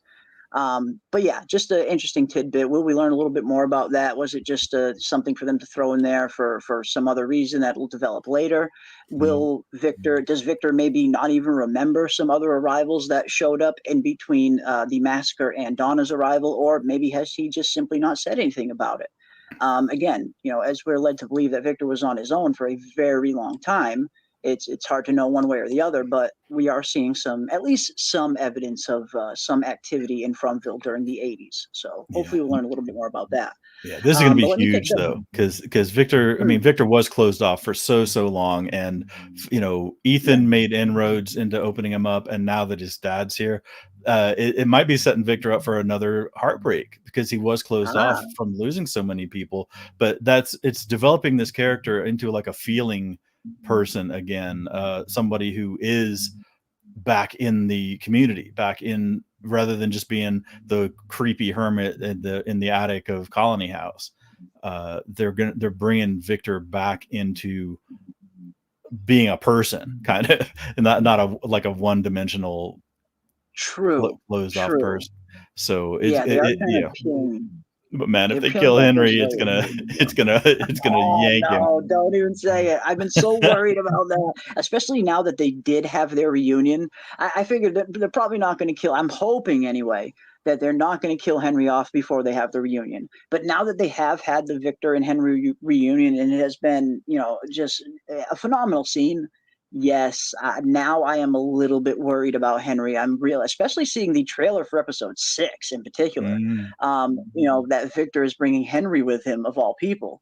I'm getting a little bit worried about Henry's longevity. I really hope it's not the case. I want Henry to stick around, but I'm a little worried about the longevity of Henry. But thank you all so much, and thank you, Plants and Herbs, for the $2. The bottles are coordinates, and yeah, that's been another pretty popular fan theory as well, where a lot of people, or some people, seem to think that these numbers could be potential partial coordinates. And again, it's really hard to tell. There's really not a whole lot to go on, but I suppose it could be possible. But thank Someone you so in the much. chat said there might be coordinates on a grid, so like a map. Okay. Yeah. Okay, interesting. And when we did look at the Peach Mac, not the Peach Truck map, but the Thumbtack map that we see in season 1 that Kenny shows to Jade, that showcases all of the different thumbtacks that are spread out in indication of where people were traveling when they got stuck here in Fromville. On the side of that board, there were a bunch of coordinates written down. So I don't know, maybe there is something to this whole coordinates thing. I'm not sure. But I suppose it's as possible as anything else, I guess. Again, there's just so much we don't know. It's really impossible to know what these numbers really are until we learn a little bit more context. But no, yeah, coordinates could be possible for sure. And thank you so much, Plants and Herbs. And thank you as well, Dana Marie. Jade is here and ready to go, and it's freaking awesome. Dana Marie and Scarlett, you absolute mad lads and ladies. I think I know what you're referring to, and that is just I'm kind of speechless. I'm kind of speechless to I'm a little bit nervous to even see it. Wow. All right, we might have to set something up where we can unveil this to everybody. If not tonight, maybe we can do it on a special Friday stream where you and Scarlett can come on and we can kind of unveil that to everybody if you guys are up for that. But yeah, thank you so much, Dana Marie, for the $5. Man, I can't wait to see what I think you guys are hinting towards. So yeah, you guys are just the absolute best. And that continues to be the best birthday present I have ever received. Thank you so much, Dana Marie. And we got Golden Child for $4.99. Wow, thank you so much, Golden Child, and thank you everybody. Wow, thanks everybody for all the super chats. We got quite a few ones here, and I very much appreciate the support. Did you know there are Gnostic texts that talk about Jesus having a twin brother named Thomas? No, I did not actually myself. There are lots of books that were rejected from the Bible that say a lot of different things. Yeah. That's the funny thing is, like, when you see History Channel and they say the lost book, or these books ain't lost. They were known back then and they were rejected. Like the Gospel of I think there was a Gospel of Thomas. I think there was a Gospel of Judas where Judas was actually a hero. There's a lot of stuff. Is that the winners? I think the gist of it was Judas didn't want to betray Jesus, but he had to fulfill his role too. even though he didn't want to, and his role was to betray, even though he was going to go down in history as the betrayer or whatever. Without getting into a whole bunch of yeah. Ty Briggs brings up the Book of Enoch, very famous. Yep, another one. Yep. Ah, okay. Interesting. But we see, we see even just the Protestant Bible has, like Kadri said, the Catholic Bible has quite a few more books than the Protestant version. And all that was done deliberately. Somebody sits in a council and makes that decision. This thing is in and this thing is out. But it is interesting. As a historical curiosity, whenever you can read old books like that,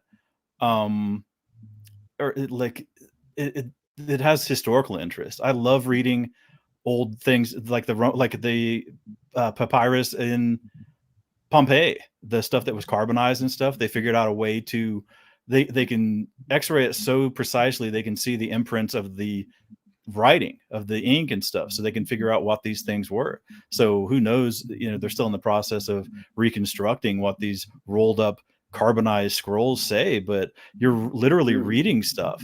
And the Romans were incredible note takers and documenters of stuff. So you'd read grocery lists and this and that, all the stuff for the legions, all that stuff. Super intriguing if you did, if you love the minutia like that. And I absolutely love it. But no, that's a good point, Golden Child. Yeah, there's definitely stuff out there, and it is very cool coincidence that it was Thomas too, which kind of makes me wonder. I heard people saying that part of the trailer indicated, the trailer for episode 6, that Thomas might have a role to play in that one too, which would be kind of interesting. Interesting. When Tabby is going up the stairs and then doing the no, Tabby 2 times, can't say anything once. No.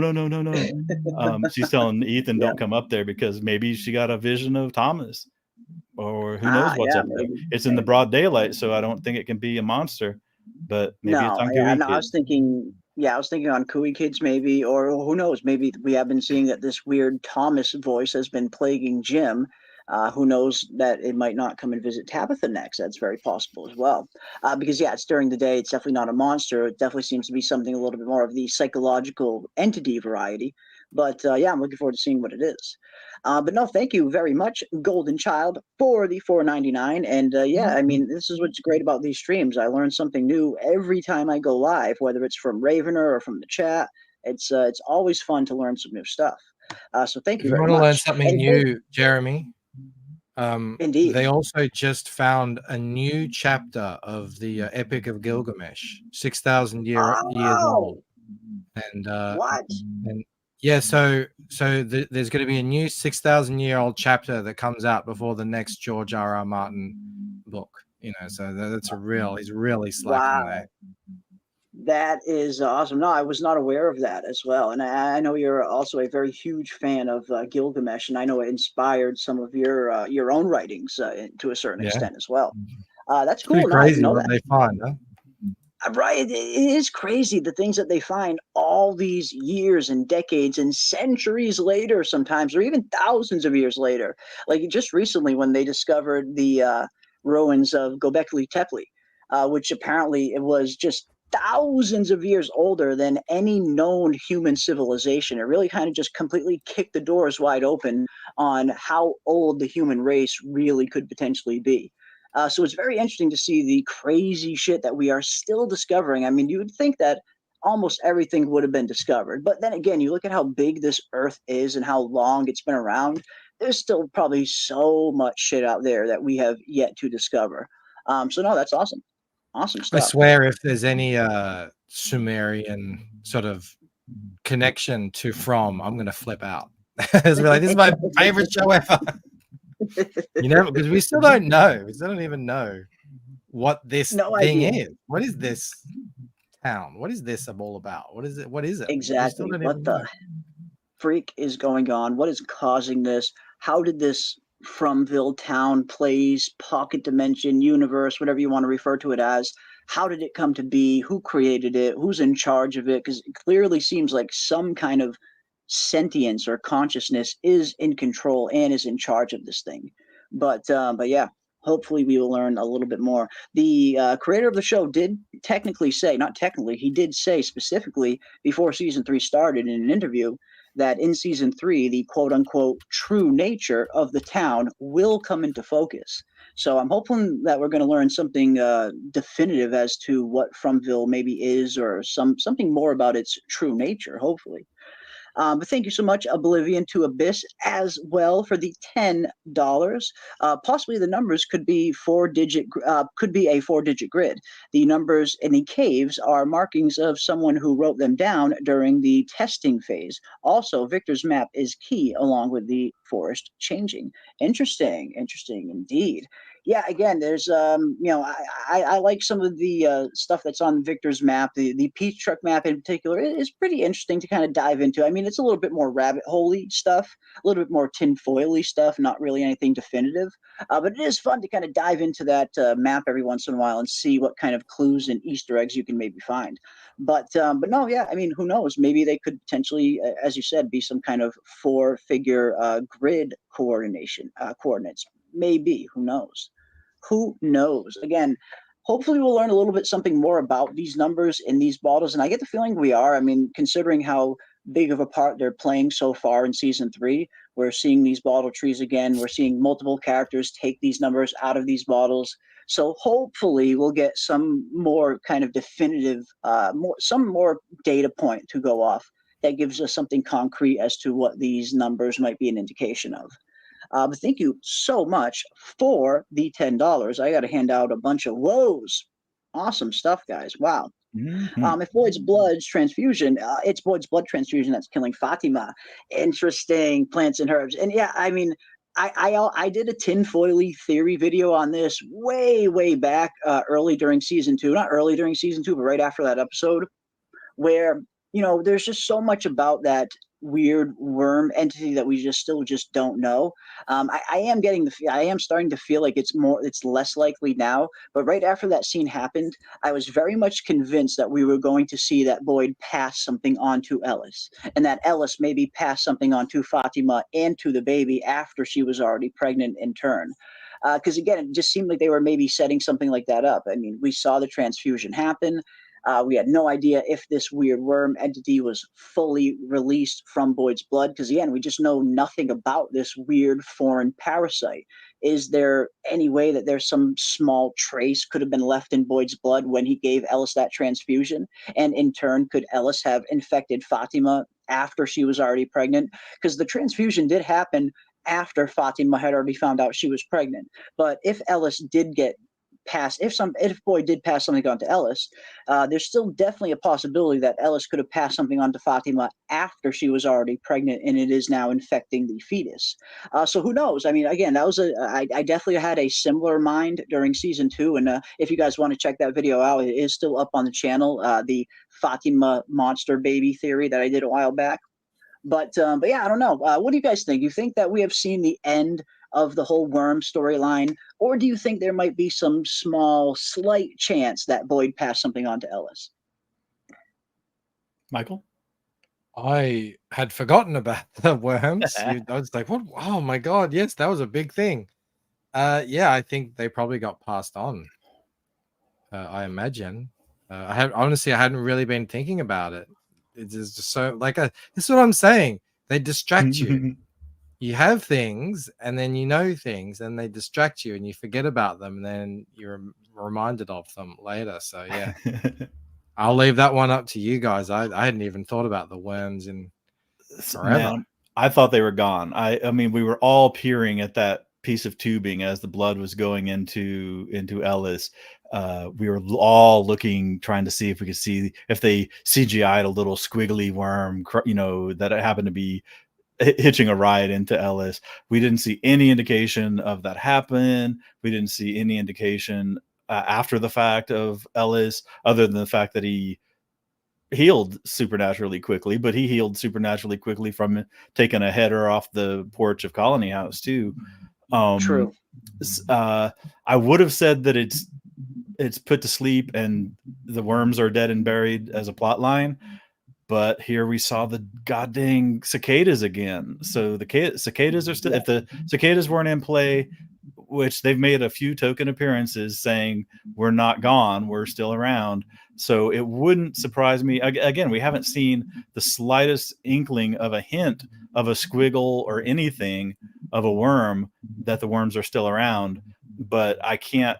I could 98% discount it, but I can't 100% discount it, because they can, the writers can, with a stroke of a pen, they can bring those things right back front and center, in episode 6, and, catch me completely off guard. But my personal prediction, since we haven't seen any foreshadowing, any hint, any menace, any harbinger of doom, anything like that, I'm going to say probably we're not going to see them, but not 100%, probably. Yeah, I was definitely a little more like, again, like coming out of season 2, watching that scene, the transfusion. I was like 99% sure at that point that we were definitely going to see these worms again, that we were going to see that something was passed on to Ellis. But like you said, the rest of season 2 happens, and so far we've got through half of season 3 so far, and we haven't really seen any kind of foreshadowing or indication that Ellis is infected with something. So I'm not so sure now anymore, but I was at one point, I was very much convinced that we were going to see these worms come back in another form through Ellis, or again maybe even passed on to Fatima. But now, I'm not so sure. Again, anything's possible. Again, like you said, it could be brought up in the next episode for all we know, and we'll be thrown for a loop. But yeah, I'm not sure. At this point, I'm not sure. I'm definitely leaning a little bit more towards maybe we won't see them again, but there's still a possibility that we might. So yeah, and it seems like the chat is kind of split a little. Some people think that there was some kind of incubation. Way of the Kodiak says, no way, the worm is coming back. It's been incubating either inside Smiley's body or inside Fatima. Maybe. Boyd passed on the blood to Smiley, and again, he passed it on to Smiley, and we were kind of led to believe that all of the worms did go into Smiley. And as you mentioned, Ravener, we haven't really seen any indication yet that Boyd or Ellis does still have any kind of trace of these worms. We've seen no sign of them since that scene. So, it seems like the most likely option is, yes, they were all passed into Smiley's body. I think that's the most likely outcome. But again, who knows? Maybe, maybe we'll see them again. I tend to think we won't, but you never know. Worms are super gross, so we probably will be seeing them again. Just going on the theme of the show. Maybe. And worms are super creepy. And we did get that one line from Boyd in season 1 when right after he and Sarah's tent was done being dragged through the forest. We see that line the next morning of Sarah picking up a worm out of the ground and asking Boyd about does the worm know where it is? Does the worm know that it's in this nightmarish place, or does the worm just simply say, "Hey, here's some dirt. This is my home"? And Boyd says, if you cut a worm in half, it'll become 2 worms. And a lot of people thought that was some kind of indication, some kind of foreshadowing for, there actually being more worms inside Boyd or inside Ellis. But at this point, I feel like that line was probably just a setup for the worms being introduced at all, and wasn't necessarily an indication of anything happened after that. But yeah, who knows? I always kind of think about that. Rob in the chat pointed out that worms eat rotten vegetables and rotting things as well. This is true. That considered as well. And I like Yertos in the chat says there's a theory that she's being reincarnated because of the death of Mr. Smiley. You kill one, a new one is born from the town. That would be cool. Oh my god. And I actually I brought that up in my video a while back, and I know I certainly was not the only one with that theory. I know a lot of people had that theory as well, because we've seen that precedent set up on the human side. How many times have we seen humans get killed off in Fromville, and then sure as shit, a new human arrives to fill their spot? It has happened every single time we have gone to death, whether it's all the way early in season 1 during the Colony House massacre, having all of those people replaced with the bus showing up, or whether it's all of the other arrivals since in season 2 and in season 3. Every single time somebody dies in Fromville, we get a new arrival to kind of take their place. So yes, kind of logic, at least logic makes you ask the question, at least, could the same thing be happening on the monster side? Ever since Boyd took out Smiley, are the monsters, or is Fromville as a whole looking for a way to replace the one monster that they lost through Fatima, maybe, or through this baby? And some people even thought that it might have been through Randall. That's why the monsters didn't kill Randall. And I thought that was an interesting theory as well. And even I kind of brought that up in one of my videos as well, because they did have some interesting kind of specific foreshadowing for at least somebody being turned into a monster, or a fate here being worse than death. Because we hear Randall in episode 4 say to Boyd, everyone's running around worrying about being killed, but I don't think death is the worst thing that can happen to you here. And then later on in that episode, we hear the monster in particular say to Boyd, we get to keep Randall, though. So some people thought, and even I, potentially thought, yeah, I mean, it's a long shot, it's very tinfoily, but it did kind of almost come across like it was some kind of foreshadowing for Randall turning into a monster. Randall saying there's fates here worse than death, and the monster itself saying we get to keep Randall now. So a lot of people thought that maybe Randall was going to get turned into a monster. Maybe that's why he was spared. I'm not so sure if that's the case now. I think Fatima is probably a better candidate for maybe being turned into a monster just based on everything that's happening to her. But yeah, I don't know. I mean, do you guys really think we might see the actual origin of how the monsters are created this season? Could we actually see Smiley's replacement show up? I think we have to. Because, I mean, the human side, it was so precise that when Megan died, Megan was the only little kid in town till she died. And then here comes Ethan. So, and I know I'll have to rely on like Robert Saunders or Bill D, some of our sleuths in Discord to give me the count.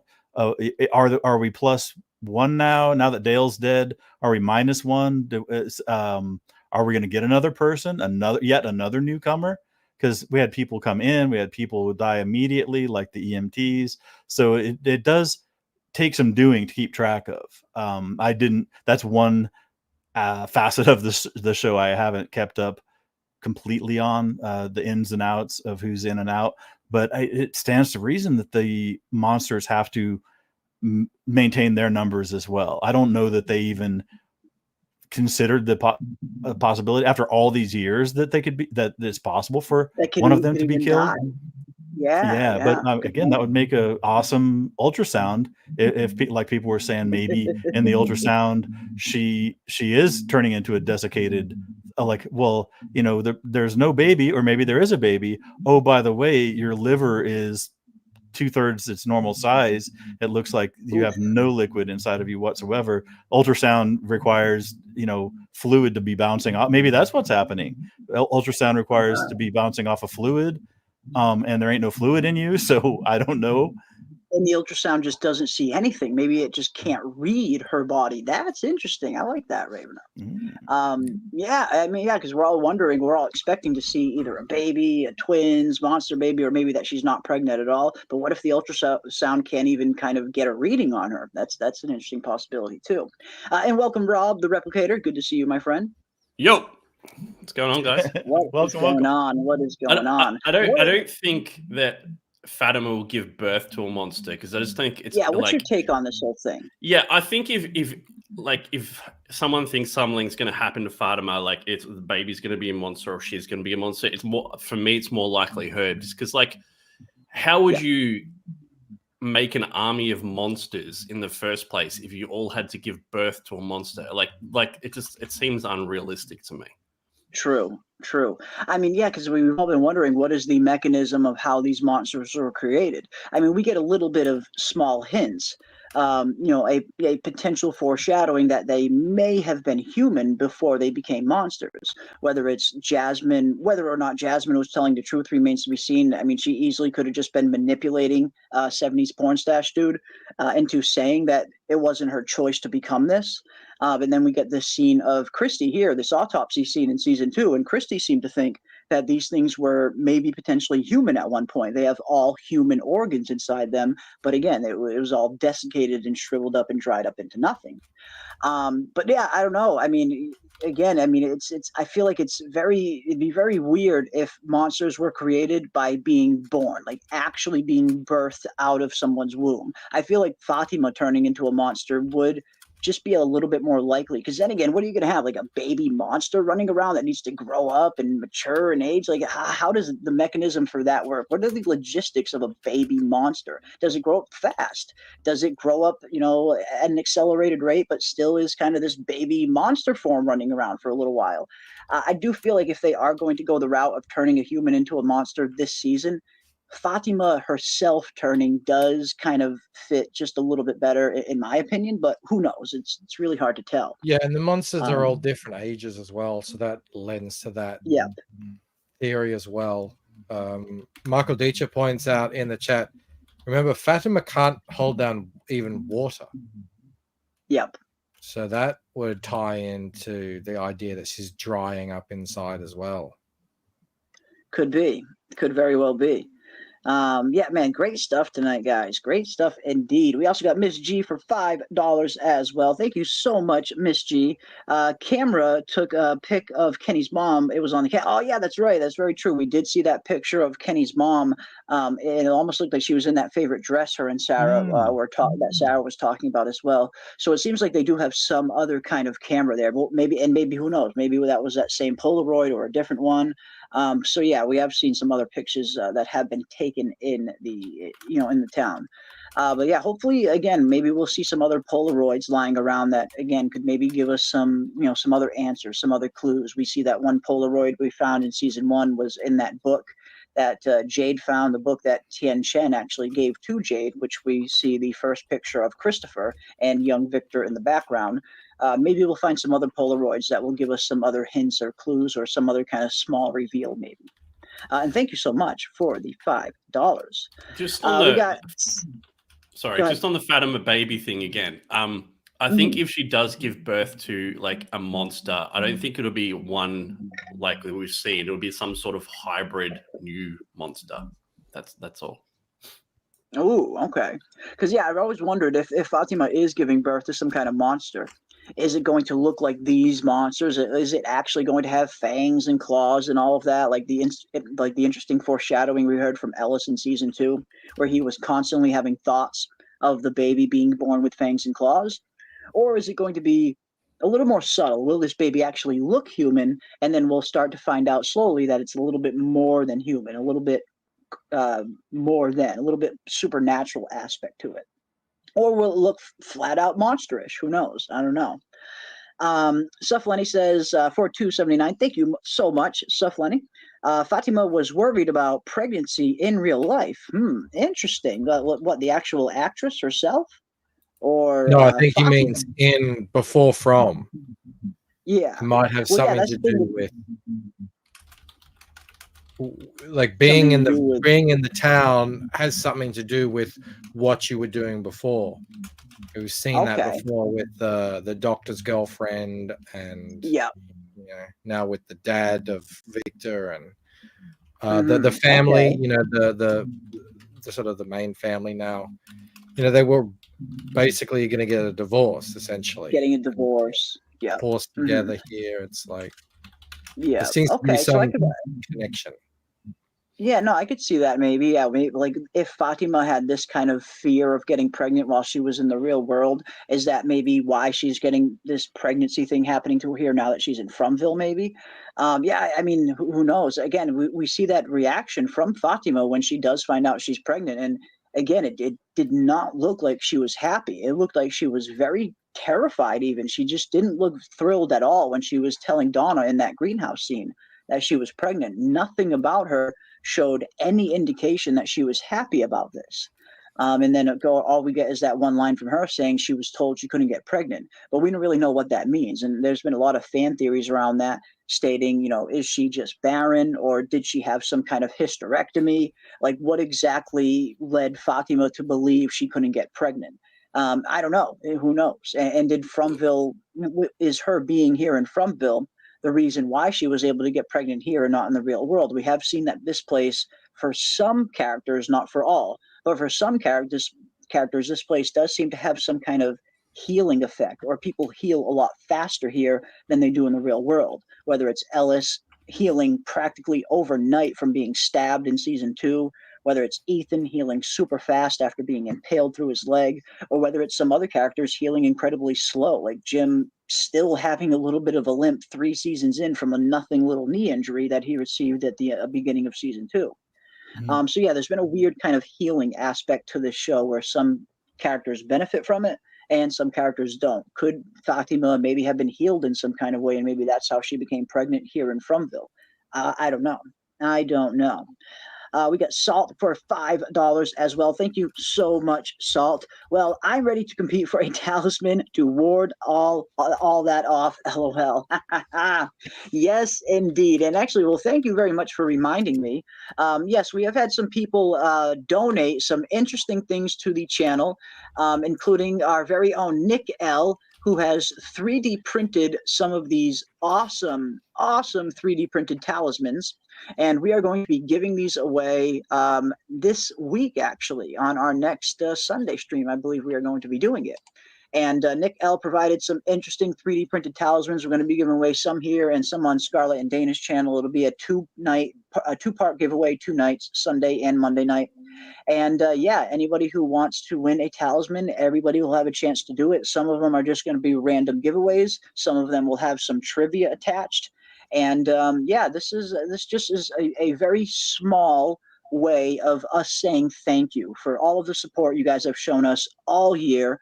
You guys have been just showing up in awesome record numbers, whether it's the live streams, the videos. You guys have been so awesome. I cannot thank you all enough for all the support. So this is just a very small way, a small token of our thanks to you guys in the chat for all the support. And again, a big thank you to Nick L. again for printing all of these out and hand painting them himself. You see this the way that this one is hand painted looks much more accurate than the rest. The rest of them, all of them have been painted just like this. This is a little bit of an older picture, but all of them have been painted. They all look super awesome. And I do believe Dana is even going to put some of the famous From twine on them as well, like the talismans actually have in the actual show.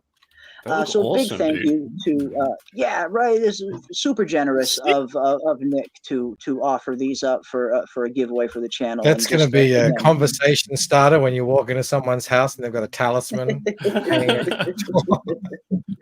Indeed. You expecting some guests tonight? Yeah, but at the very least, you'll be able to keep out, Granny Monster and good old Cowboy Bebop. But yeah, awesome stuff there. So again, big thank you to Nick L. and to Dana and Scarlett for helping us with this. And Dana and Scarlett are also going to be giving away some custom From T-shirts as well. So you have a chance to win some of those too. So yeah, big thank you. And thank you for the reminder, Salt, for the $5. Very much appreciate you, my friend. Thank you. Almost caught up here now.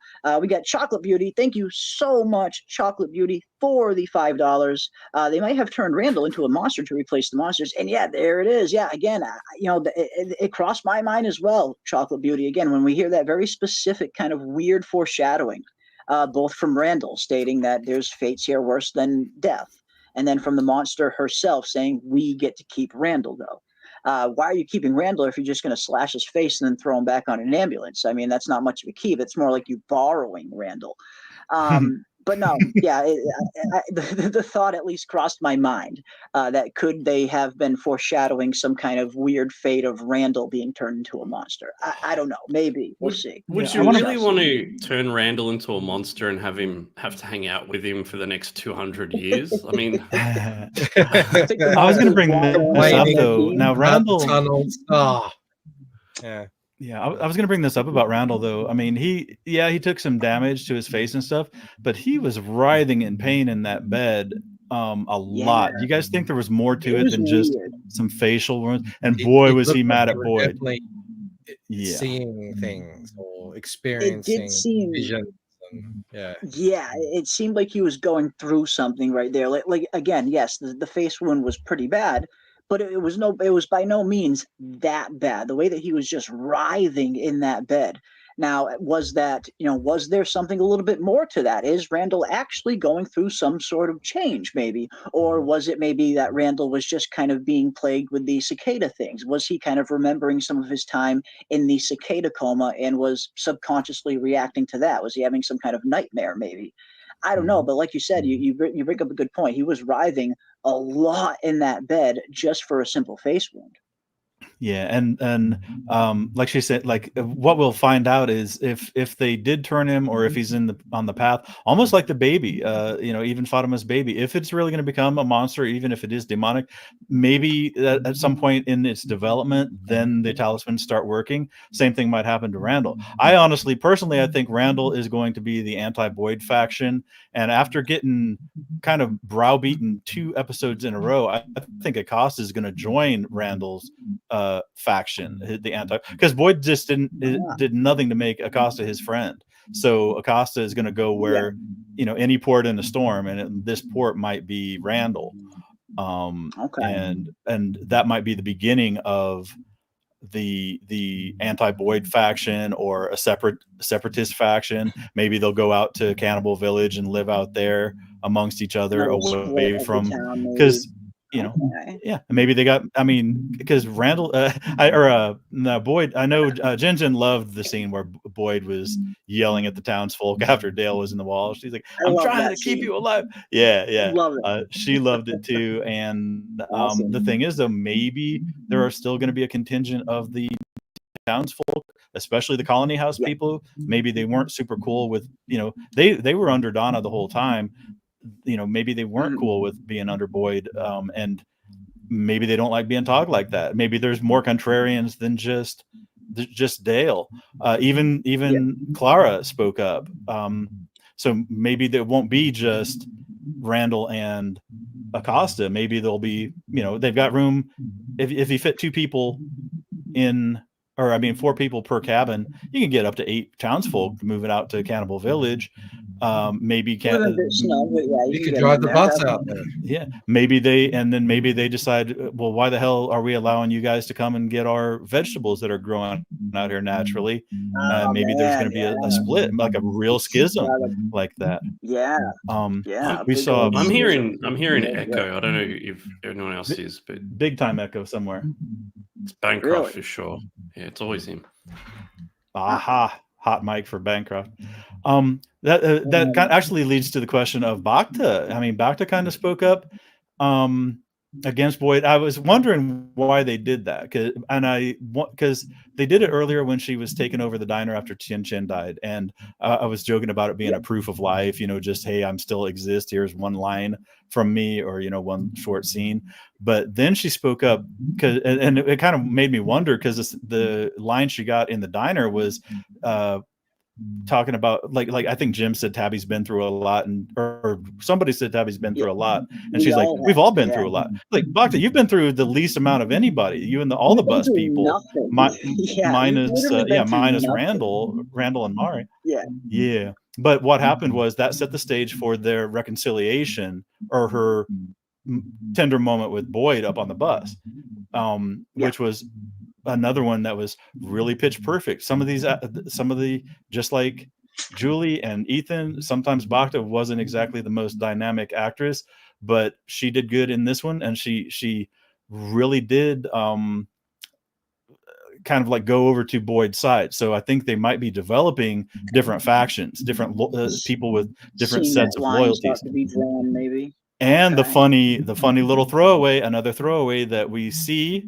but then immediately it gets swamped by dialogue, and our minds get turned away. Randall was carving a totem head in his bus spontaneously, without having ever been to Totem Village, or out to Cannibal Village. So he's just spontaneously carving a damn creepy skull thing that looks super similar to Cannibal Village, scary tower, holy tower of scary shit, or whatever. Ravener, what if he's seen it outside his bus at night and he hasn't told anyone? Has he gone I all the think way to it's more Cannibal likely Village? he's seen it in his. I think it's Maybe more the likely monsters he's seen come it in his to vision. the bus, and he hasn't told anyone about it. Randall? Yeah, that'd be sick. They would Saw the bring the totem totems? to him? No, not the totem. Whatever the monster the totem depicts. Oh, And Thick Thickly says it wasn't a totem head. She thought it was just a random bro skull. I mean, it could be just a random skull, which would be a damn weird thing just to randomly start carving, like whittling up on a lawn chair on the top of your bus. And stylistically, it's so very similar to it. It could be a complete coincidence. You're exactly right. It could be 1000% coincidence. But man, I thought it was just, and it was a weird throwaway thing too, because Boyd had it in his hand for a hot second and then just tossed it on the seat like nothing, and they moved on with that scene with him and Bacta. But she did have a good line too, like and it was very poignant and very pertinent, where she made that good point where all those people were acting like they're the only ones that want to go back and Boyd doesn't. So it showed like some common ground or some understanding of his plight, the situation that he's dealing with. So yeah, she had a good scene in there. Again though, man, you cozy up to Boyd, you may not be long for this world. Yeah, you never know, especially the way things are going. But I do think you bring up an interesting point, though. We could potentially, start to see, some of these lines be drawn in the sand. Where, I mean, it's been a pretty interesting theme that has been kind of picking up a little bit more in these last few episodes. But even at the very beginning of season 3, we have started to see this kind of trend start where slowly but surely more and more townspeople are starting to kind of lose a little bit of their faith in Boyd, or are starting to at least question his decisions a little bit more. Now to the point where even his own son, Ellis, is outwardly questioning him in front of the entire town. So yeah, it does. You do kind of almost get the sense like there maybe is some kind of schism coming. Even at the beginning of this episode, when we see them bring Randall into Colony House right after they grab him from on top of the ambulance, we hear Randall saying, "You left me out there, man. You left me out there, man." And instantly, right after Randall says that, it's very interesting how the camera kind of pans directly out, and they kind of show the whole of Colony House, and you kind of almost see everybody's individual reaction to Randall saying, "You left me out there, man. You left me out there, man." Almost like they're already kind of laying the groundwork for more and more people starting to question Boyd and some of the decisions he's made, and how they feel, how some of them maybe feel like he left Randall behind and maybe had a choice, even though he didn't have a choice. I mean, none of them saw anything that happened. All they're hearing is this one account from Randall saying, "You left me out there." So some of them are probably left to believe like, hey, you left a fellow man behind, and that is not something that Boyd would usually do. So you can slowly see this theme starting to gain a little bit more speed, where more and more people are questioning his methods and his decisions, and are wondering if he's even fit to lead the town. Even Ellis says, maybe we need someone in charge who's going to take action. And it's like that's like you directly, kind of not really directly, but kind of directly saying that you're believing your father is not fit to lead anymore. If you're saying maybe somebody should be taking charge, I thought when Randall came back and they didn't kill him, that was my first thought, that he would that's them, the monsters, effing with Boyd, and exactly gonna make his life harder by creating this extra point of tension now forever on. I thought that was so stupid. They're like, Boyd's like, "Oh, I want to do something different. I want to catch a monster." And they're like, no, don't do that. That's a terrible idea. And now they're like, why aren't you taking action? It doesn't make any sense. That whole scene was so stupid. What do they expect Tabitha to do? Go get out and go to the police and go, hey, listen, there's this town where everyone's trapped and for some reason we can't get out and there's monsters at night. Can you come help me rescue everyone? Like, who's going to believe that story? It's just Nobody. ridiculous. I hated that And scene. I don't know even about you and guys. even the That cop drove me up the Acosta wall. tried kind of filling her in on that. Like, no, like she tried to get us to turn around. She tried to warn us that you know, and we all thought she was hysterical. And I love that. You see the entire town saying, "Oh, we would have done this different. We would have done that different." It's like I love how people say that after the fact, in hindsight. But like, if you were put in Tabitha's shoes, like you said, Rob, I mean, how are you ever going to convince anybody that what you're saying is true? I mean, nobody's going to believe Yeah, that any was a of this joke. story. Yeah, yeah. So yeah, there is And some and Jim inconsistencies was there, exactly especially right. with Ellis's character in particular. With Ellis, just the previous episode prior, you know, when he hears about Boyd's plan to trap the monster, like you said, Rob, Ellis was 100% against it, and now 2 episodes later, he's saying someone needs to take action. So you're right, there is a little inconsistency there Yeah. in Ellis's motivations. Maybe he's Yeah. getting more desperate as he sees Fatima get worse, and maybe he's starting to become more willing to take risks for Fatima's sake, but it was a very quick turn. But thank you so much, Stephanie, as well, for the super sticker. Very much appreciate you. And $2 from Stephanie as well. Fatima will have Smiley in her belly to be reborn. Oh, imagine that. And again, we kind of joked about this a while back that, you know, I swear if Fatima's baby is born with ginger hair and a gaping smile, I'm going to lose it. But yeah, I mean, could there potentially be some kind of Smiley replacement on the way? I like the idea, at least, you know, in concept, just based off the whole balance of From and of the town has been portraying up until this point, where again, you know, humans get killed off, new humans come in. So I like the symmetry of you kill a monster off, now you need to replace that monster. So I do like the balance of that in and of itself. But I guess we'll see if that's the case, if that will happen. Do we have a monster on the way? I don't know, guys. I don't know. And again, is there some kind of balance that needs to be maintained? Whatever Fromville is, whatever is in control of this place, do they want a specific number of people and a specific number of monsters in this place at all times? Is there some kind of balance that is kind of out of whack anytime someone gets killed? Maybe. I don't know. Maybe a balance of the kinds of people that they have there. Okay. You know, like we have we have the ambulance now. I mean, the paramedics hate it, but you know, it definitely seems to be there's certain kinds of people that the town attracts, and yeah, maybe not necessarily it's a number thing. To fill certain roles. Yeah, I'm just going to pop out for a second, jump back in, and see if I can fix this echo. All right. Can I like just do a complete random U-turn? Please. Did you guys and chat? Did you like the reunion scene between Henry and Victor? I did not buy it. I did.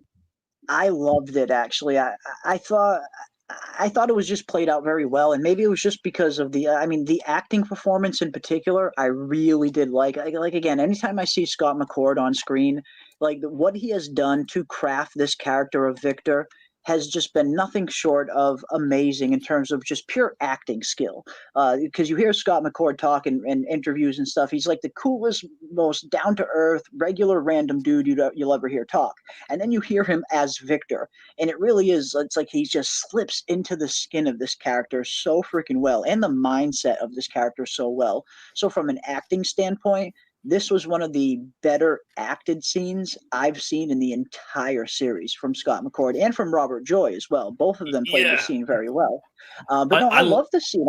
I loved everything about it. I thought it was a perfect reunion. It wasn't rushed. It wasn't drawn out too much because even Ravener was talking about this earlier, where they kind of set it up very well. Where at the beginning of the episode, it's almost like this whole episode was kind of building towards this moment. And the payoff I thought was beautiful. So me personally, I loved this scene.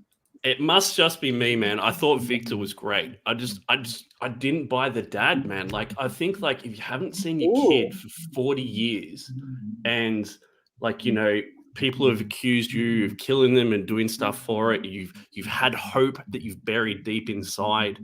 Everything that has gone on for 40 years. Like, I feel like you'd fall to your knees in tears, or you'd be rushing over there. I just felt like there was like trepidation, and I don't know. Well, I didn't believe it. No, I liked the believed it completely. trepidation part of it. I think that was what made it even better, because we even got a little bit of insight to Victor's character and to Henry's character, and we saw why Victor was hesitant to even go and meet his father. He was afraid that he wasn't going to live up to his father's expectations, that he wasn't this little boy that he knew when he disappeared. And even Henry had kind of similar not misgivings, but similar fears, where he was afraid to maybe not living up to the image of the father that Victor was imagining. And we see that he has been living with all this guilt for so long. So I think the trepidation of that scene only played into the payoff that much more. But that's just me personally. Yeah, and it wasn't overdone. It wasn't overstated. It was very subtle, very cool. Such a tender moment, and that break, that suppressed emotion that Victor had held in for so long, it all came out in one moment. I thought it was picture perfect, man. I bought it completely and I loved it. So I like how everyone in the entire chat is against me on this. Yes. Like I'm the only one who feels this way. No, it's totally cool though, man. No, we want to hear people's honest opinions, but no, that's what's fun about these shows. You know, we all have different takes on them, and that's what's fun about it. But no, yeah, for me, it was a good scene, and then yeah, I'm with Michael Dice here. It's like, yeah, a good scene. What the F is wrong with you, Rob? Rob. It's okay. Everything's okay.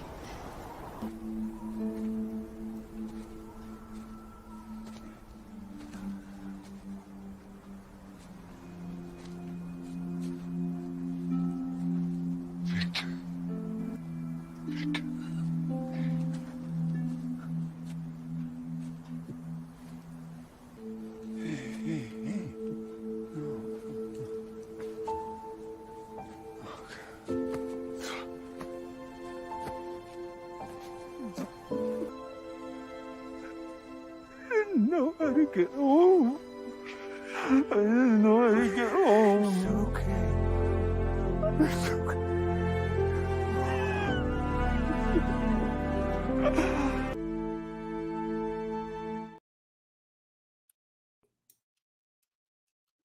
I stick by it, man. You're so wrong, Rob. No, This dude, is come such a on. You haven't unique seen event it in 40 in years. the course of human history. No person has ever, been reunited with their long dead son in this crazy horror town.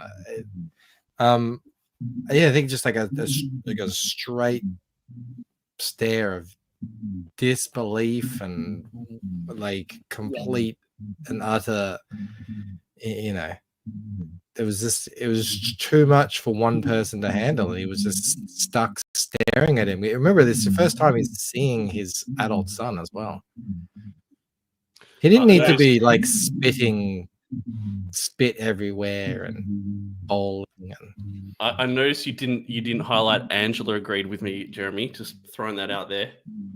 Oh, I didn't see it. Yeah, I was actually about to bring up this one, which is something similar to that you were talking about as well, Rob. Like, what if Henry isn't his father? Because you had that similar idea as well, I believe.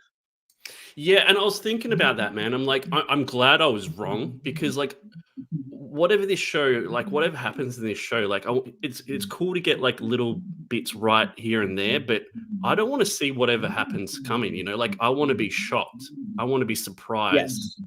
As long as it's good, like don't give me simulation theory and expect me to be happy about it. So as long as the plot twists are good, I'm glad I'm wrong. Yeah, and Jason might be right. Rob might be the mole now, actually, Ravener. You might have a new suspect. I don't actually want a shocking, crazy twist reveal. Oh my god, it was this, or like, I think whatever it is, it should be satisfying and fit in with what the show built up. So, yeah, Rob's wrong, but we're used to that. No, and Anyway. Can I just make one more point too? Townspeople in the dinner scene. Rabble. I think the acting in the show is great, but I don't know if it's Really just good. me, but I feel like Harold Perrineau is pulling far apart from everyone else now. Like I feel like he's been the main guy, but I feel like his acting is kind of going further and further ahead of everyone else. Yeah. I love Him his scene in and the Scott street with McCord, Ellis. I would say. Yeah, his Yeah, the that scene with that him and scene with Ellis when Ellis in he's the kind street. of You pick his facial gestures too. You pick who? Which one? Which one are you who's gonna send out? next? Who's next? Oh man, Who are you gonna sacrifice to very die? excellent. He's so good, and especially in those high intensity scenes, like you mentioned, he's whether it's his, like you said, his facial expressions, his body language, every little ounce of everything that Harold Perrineau puts into every scene that he's in.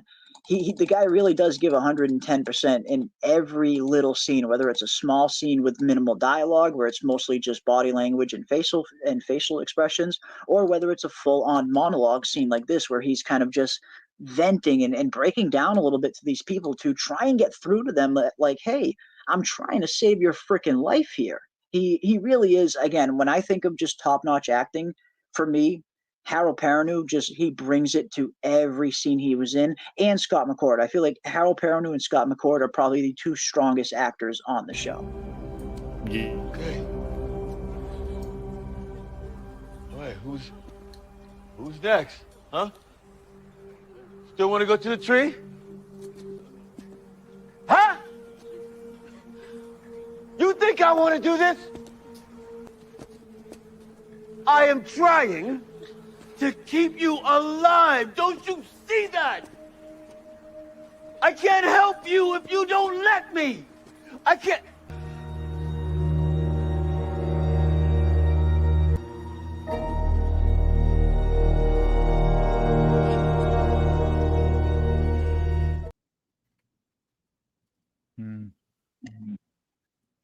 Yep. He's so good, dude. Such a good actor. And they finished. Yeah, and they finished with that one. The other scene that I really liked was the Sarah and Victor scene right before that, where they're sitting on the thing, and they finished that scene with him just putting his head on her shoulder. So friggin' tender, man. Yeah, Jeremy, I think he's going to address that the echo.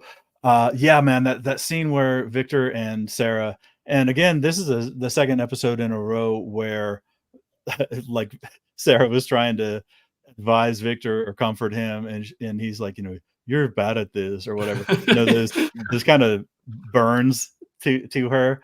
Okay, and this is 2 episodes in a row where they've done it, and I've got my fill of it.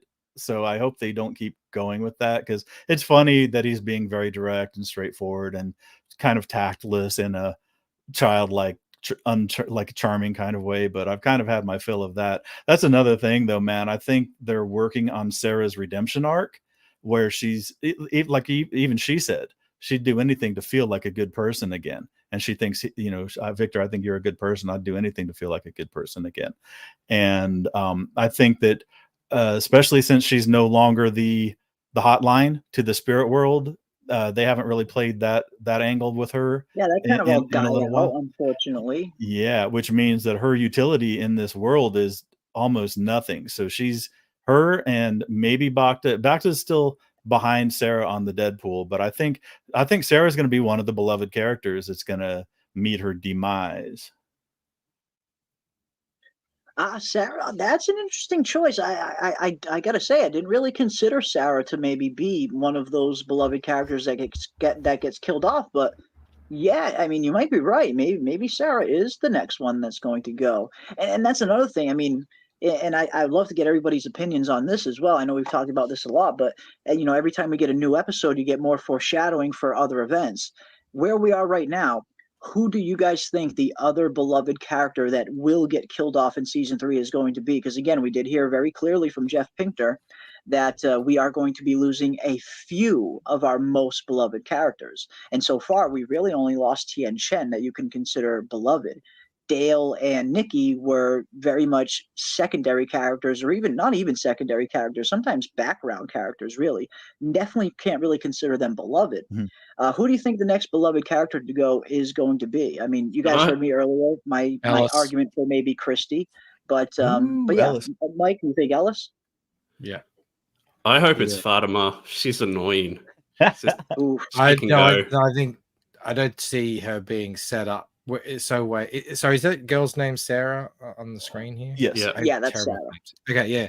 I think it's very clear that they're setting her up for a sort of sacrificial redemption thing. Maybe she almost wants to die. Yeah. Yeah. But I think Ellis, I just don't know where he's gonna be with whatever's happening to Fatima happening, the thing with his dad that's getting worse. I don't know. Maybe I could be wrong. But yeah, and if we're leaning heavily on beloved, and I'm agreeing with Jason Caldwell, who's agreeing with you, Jeremy, that it might be Christy, because she's one of the few that may not have 100% plot armor, just because we do have some sort of medic on deck. If and they're giving Marielle all these scenes now, like way more scenes I've noticed. Yeah. So it might be Christy. And the thing is, man, well, I thought they wouldn't kill Tien Chen because I thought it would be too cruel to Kenny, losing the dad. But now losing the dad and the mom, okay, that's all right. Well, now losing the friend zone girlfriend. Also, man, that dude will be pushed to the brink. But that may be what he needs, man. That may be what Kenny needs to be for the crucible of psychological, emotional pain that forges him into something completely different. But I like his trajectory so far this season, just with even in the wake of Tien Chen's death. I don't think that they need to kill Christy to I mean, it won't just be Kenny impacted by Christy's death. It will be the whole town, obviously, the same way it was Tien Chen, because she cooked for everybody. Well, Christy heals everybody. I thought I was still convinced though that the bear trap was going to make Christy immobile, and I thought that was the whole purpose of that for the show. The more you try to escape, the more the town pushes back. Now Christy is stuck to the town. It's removed her mobility. If you have a medic with you, you're going to be more likely to be more adventurous, right? So she ain't going to be going out to Cannibal Village. Cannibal Village won't be the base camp now for exploration beyond there. She's going to be rooted to the town. If your medic is stuck in town, you're more likely to be less adventurous, I think. So I think what they're doing is keeping people, even though the world just expanded out to Cannibal Village, now you got the town and there. I don't think that the town is going, or I think the town did that to Christy to make it so that they don't go beyond that point necessarily. What about Kenny? No one's saying Kenny. We thought about Kenny earlier, but it's just, I mean, would they really go that savage and kill off the entire Tien Chen family line off the face of the freaking show? Yeah, you got to remove the bloodline in case they come back to revenge. I mean, maybe it's possible, but I feel like Kenny's one of the few that will make it. I mean, again, it's very possible, but man, that'd be very savage. Yeah, I really feel like he's on an arc. And him. What about Julie? Julie's a possibility. Yeah, I think Julie's definitely a possibility. She's clearly going through something very traumatic with this whole, PTSD and from being in this cicada coma. She doesn't fully quite remember everything from being in there, but she does remember this feeling of being just utterly terrified. She's constantly having these voices of these screams in her head, and apparently only weed's the only thing that stops it for her. She's definitely being driven closer and closer to the brink. Well, again, it's just this theme of this psychological torment that this place is putting all of these characters through this season. It really could be anybody that's pushed over the edge. Again, the only people I think are definitely safe are Jade and Boyd. Boyd and Jade. Those are the only two that I think will definitely not get killed off. I feel like anybody else is potentially on the chopping block, even Victor. I think you've got to look at it. If you're going to try and make predictions like this, you got to look at it like how these stories are written. and you got to see which characters are on an arc that actually has any kind of bearing on where the show is headed, and which are sort of meandering or not really doing anything at all. That's why I thought Ellis, because I just don't see him. He's kind of getting dragged along by Fatima. It's really Fatima who's doing something, and then I think all of that family are they're so involved in so much of what's happening that I don't really see any of them going. And they're all every single one of them are useful in terms of storytelling as plot devices, because they all used quite differently in terms of helping the audience, representing what the audience is feeling, or doing all sorts of things. So I don't know about that. I hope it's Jim. I don't think it'll be Ellis this season. I think they're going to keep him on deck for either the second to last season, because if they're pushing to break Boyd, there wouldn't be too much that will break Boyd more than that.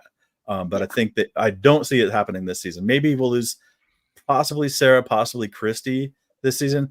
People were putting Marielle on deck. I mean, and Marielle is essentially just the duplicate Christy, like overlapping skill set and the curse of the extra lines.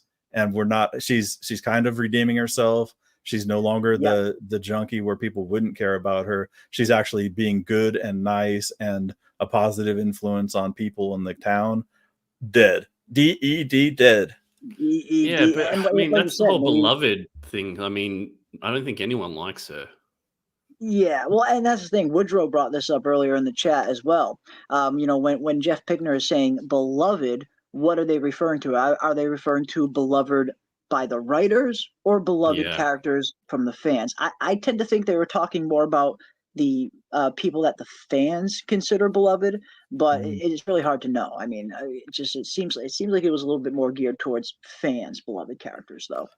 And it'll be tough to write that in. It'll be tough to write in belovedness in like the last minute before they die too. You have to establish it over time.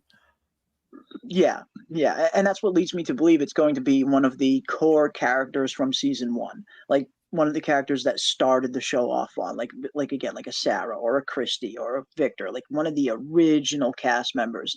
Those are the cast members I think of when I think of beloved characters. The ones that came on the bus and the newer characters in season 3, like Henry. I mean, they might end up becoming beloved at some point, but I feel like they haven't earned that beloved title yet. I mean, you could make an exception or a case for Elgin.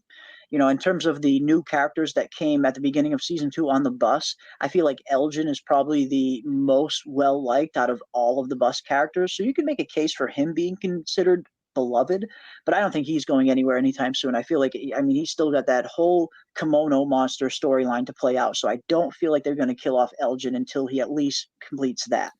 But yeah, maybe they're just being nice to you the gotta look actors. at some of these storylines and see whose storyline is kind of done, whose storyline is in the middle of something big. That plays a part. Well, that's the other side of it too, is like trying to determine who's beloved. Some of these characters we've got to bend over backwards to even give a shit about them. So they could get rid of 90% of the town, and I wouldn't really care that much. Be fine. Sarah will sacrifice herself to save lives, and I think that very well could be possible, Doc. And I believe you said that. I believe someone said that on the panel. It might have been you, Ravener. Where maybe they're gearing up for Sarah to have this kind of noble sacrifice, because we have seen she has been on a mission to redeem herself, not just to redeem herself, but to also redeem herself in the eyes of the town. She does it. She wants to be useful. She doesn't want to be this person that everybody fears, I think. And I think she even sees that a little bit. Even when she walks into Colony House, she steps in with Victor in this episode, and she looks around and she sees everybody's just staring at her. And then she tells Victor, I'm going to go wait outside. She doesn't even feel comfortable in a place like Colony House. So you definitely get the sense that she is going to at least continue to try and redeem herself. I mean, she's got a lot to make up for, of course. She's done a lot of, heinous things, but she is very much trying. I have come to like Sarah's character a lot more in season 3. And I do think she is on that redemption arc but maybe that will be the completion of the redemption arc, her sacrificing herself to maybe save Ethan or someone. I mean, she tried to kill the kid in season 1. It would be kind of interesting full circle if she ends up dying saving him now. I liked it when maybe she was killing everyone. I thought she was great. It could be Rob's Donna the though. devil on everyone's shoulder. It could be Donna though. She's had she's had a couple of scenes this season where she seems like she's really struggling with the whole concept of the town. Maybe she may do something she's breaking rash. down a lot. She has stepped back a lot in terms of her role as a leader. The leadership role. Yeah. Yeah, she's losing it too. I mean, yeah, even Donna is feeling the strain of the psychological kind of pressure that the town is putting them under. I mean, we see her completely break down in episode 4 in front of Boyd and upstairs in that room. Why can't they just leave us alone? Type thing. So yeah, I mean, maybe it'll be Donna as well. And Dale challenged her overtly. I mean, he called her Queen Bee. You and Queen Bee. Very true. So that's probably the first kind of Colony House rebellion we kind of saw. Nobody really questioned Donna from within Colony House. Not usually. Not usually. Yeah, that's a good point. That is a good point. She usually has that place on lockdown pretty well. And maybe even the people at Colony House are starting to see even Donna showing some signs of cracking here and there. But thank you so much, Tiffany, for the $4.99. Very much appreciate you. Fatima is basically eating compost. What if she's feeding worms or a critter rather than a monster? Ooh, interesting. Oh man, that's interesting, Tiffany. I like that. Yeah, I mean, she, like you said, she's straight up eating compost at this point. We saw Nikki specifically put that line out there that they were trying to turn this rotten food into some kind of compost to help the soil. Fatima's literally eating compost. That's a very good point. I mean, is she feeding some kind of worm or something else? Eesh. Yeah. What if instead of blood? Yeah. What if instead of claws and fangs, it becomes like the ballerina's mouth, just a big mass of earthworms that spill out of her? Man. Shit. Oh man, no, I like that. That's a very good one, Tiffany. I'll be honest, I haven't even thought of that. But yeah, I mean, I suppose anything's possible. Yeah. What if it's not a baby or a monster? It's some kind of something else, maybe. Who knows? I mean, it's. Oof. Based on the episode 6 trailer, when they do this ultrasound scene, and you mentioned this earlier, Ravener, and it's 100% spot on. They purposely, deceptively edit these trailers together to make you think one thing is going to be happening when really something totally different is actually happening in that scene. And we've seen them use this method time and time again for all of their trailers. So when we see the episode 6 trailer and it looks like they're doing this ultrasound scene and we see the looks on everybody's face, everyone looks all worried. But again, it could be absolutely anything that's happening in that scene. I tend to think that they're going to do this ultrasound and they're going to find out that Fatima isn't even pregnant, or at least the ultrasound is going to show that she isn't pregnant. That's kind of where I think it's going. But who knows? Maybe it's going somewhere else. Maybe we will see some kind of weird monster, some kind of twins. People were suggesting some kind of twins maybe being inside of her, or as Tiffany brings up, something different entirely, like some kind of worms or some other kind of critter. Yeah, we're heading into full-on xenomorph territory now, and I like it. If it's revealed that she is transitioning, turning, oh God, Michael, then that's going to be interesting with the dynamic of the townspeople and what you mentioned earlier about a potential third breakaway. A schism. Schism. Because, what's going to happen there with Ellis? Because what do you do? I mean, she's still alive and normal-ish now. It's still your wife. Yeah. Yeah. What do you do? So that could be interesting as well. That's a very good point. And it is turning into something, and we see Colony House and the rest of the town start coming down with pitchforks and torches. Yeah, that's going to create another line in the sand where we'll probably see Boyd and Ellis and characters like Donna and such probably try to protect Fatima along with Kenny, but then we could see the whole other faction maybe led by a Randall or somebody else saying, hey, we got to end this before she kills everybody, kind of thing. That could create a very interesting aspect if she is indeed birthing something crazy or she is becoming something crazy, and that becomes public knowledge amongst the town. yeah, that's going to create a problem. Yeah, and I love questions like this from Tiffany because it really just lets Yeah. your mind go. I mean, and again, we'll probably find a definitive answer in episode 6. We don't. It's still a mystery for now. Yeah. They hinted that we might get an answer, but yeah, until that happens, we can. I mean, I'm just seeing again where I relate it to things that I've seen in the past or things that would be like, oh, wouldn't it be cool if? And you could do that all day. But I was thinking like, what if instead of being some chest burster that's worms, what if they have that classic pregnancy scene where the water breaks? Okay, the water breaks and Fatima kind of like spreads her legs and squats down and 8 pounds of earthworms drop. Oh no, that would be a visual, right? Oh my god. No. I don't know if I can deal with this. The eating the corpse was already, that's touching right on my limit. Oh, come on. That was great, Mike. Oh, How else is she going to get a nutrients? Keep your iron up during pregnancy. Just a visual, just a visual. Can we give a quick shout out to the writers for doing a weed scene where the actors don't cough and splutter on the actual weed for once? Good job, please. Oh my God, thank you. That was a proper cannabis scene. I must say there must be somebody on the set or on the cast or crew that is a cannabis advocate, because it was accurate. Yeah, even the bud that Julie pulled out of Fatima's little purse, it looked pretty legit. But yeah, no, that was any cannabis scene is always well approved by this channel, that's for sure. But yeah, it's regardless of what's going to happen, they're certainly hyping the heck out of this Fatima storyline this season, which is pretty interesting because I thought Fatima's storyline in season 2 was pretty stale. That was one of my least favorite storylines in season 2. There just wasn't really a whole lot going on there. She was slowly kind of just becoming more and more despondent, but it didn't really go anywhere. So I wasn't a big fan of her storyline in the second season. I liked her in season 1. I thought she was good there. Season 2, not so much, but I'm loving her storyline so far in season 3. It's really one of the most intriguing aspects of the show in season 3 so far, is seeing what the heck is happening with this pregnancy. So yeah, great stuff, guys.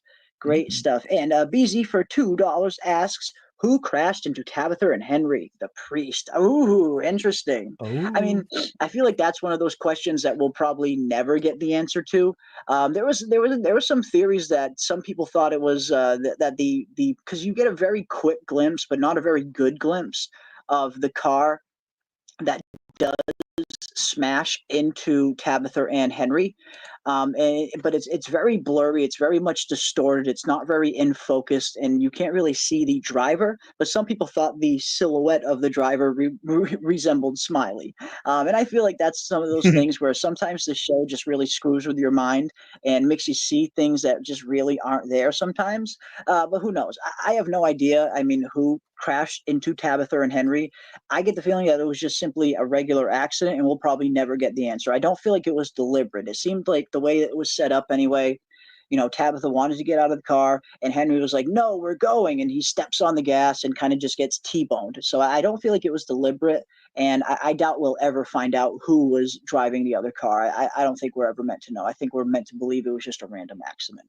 But what about you guys? You think there's something more to that accident, or you think it's just a regular random accident? No, I think it was just a regular accident. There's always the danger in these sorts of shows where you start to think every tiny little thing. Yeah. I mean, not that the accident isn't a little thing, but you start to think every single thing in the show has some quadruple Deeper meaning to it, when a lot of them are just plot devices and events, or exactly. And that's been some of the fun, at least for me as a viewer.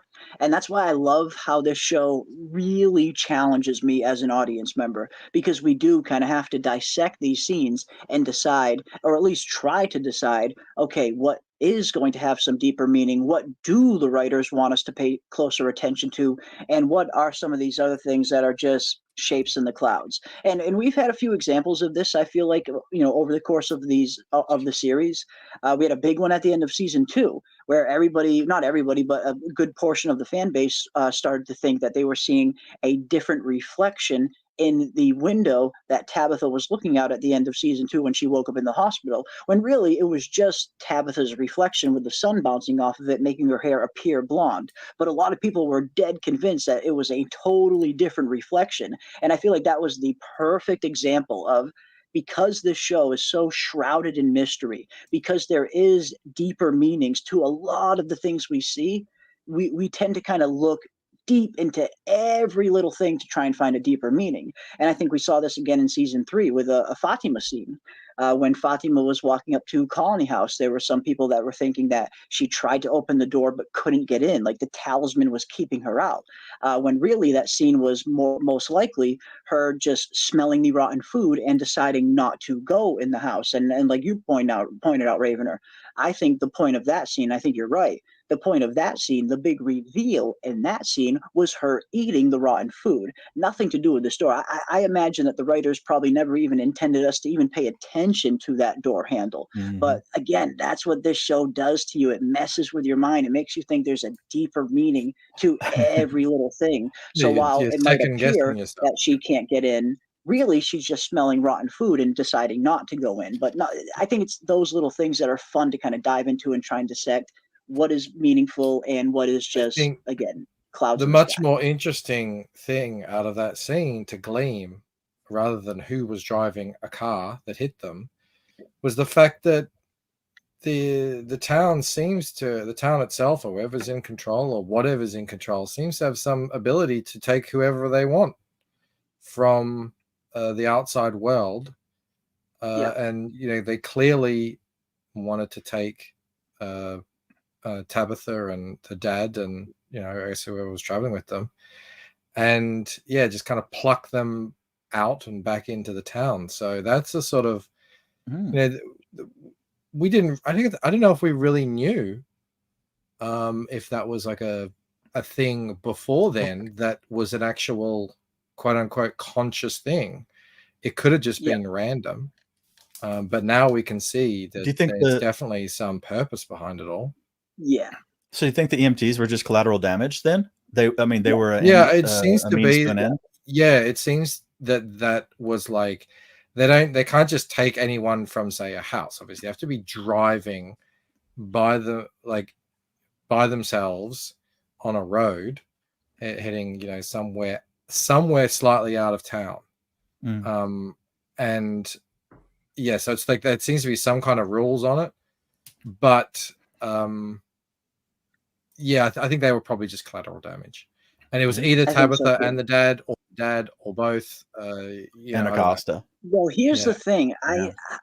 I'm starting to think. I mean, if Fromville itself wanted Henry here, why not grab him at any point over the last 4 or 5 decades, at any point that he was driving, which I'm sure he was in his car plenty of times, which leads me to believe that maybe it's not Fromville that wanted Henry here, it's the boy in white that wanted Henry here for some reason.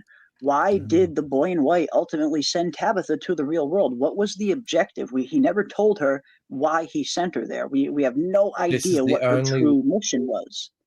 But I'm starting to think this maybe was her mission. Maybe her purpose was to bring Henry back with her. Maybe the boy in white wanted Henry in this place, and it wasn't specifically Fromville that wanted Henry here. Because again, if this place, Fromville as a whole, wanted Henry here, it could have easily pulled him in at any point over the last, again, 40, 50 years. But so I'm starting to think that it was maybe the boy in white that specifically wanted Henry here. And if that's the case, why does the boy in white, what is so special about the Kavanaugh family? Why does the boy in white want the Kavanaugh family here? Maybe he needs Victor and Henry, and maybe Eloise is still out there somewhere that we don't know.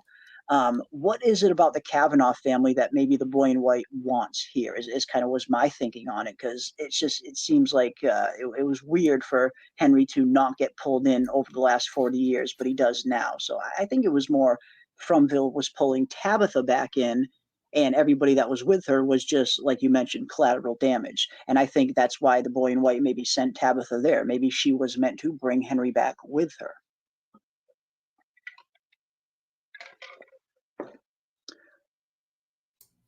Yeah, agreed. I definitely think that was the purpose of her getting out, was to go get Henry. For what purpose? I'm not sure. Maybe.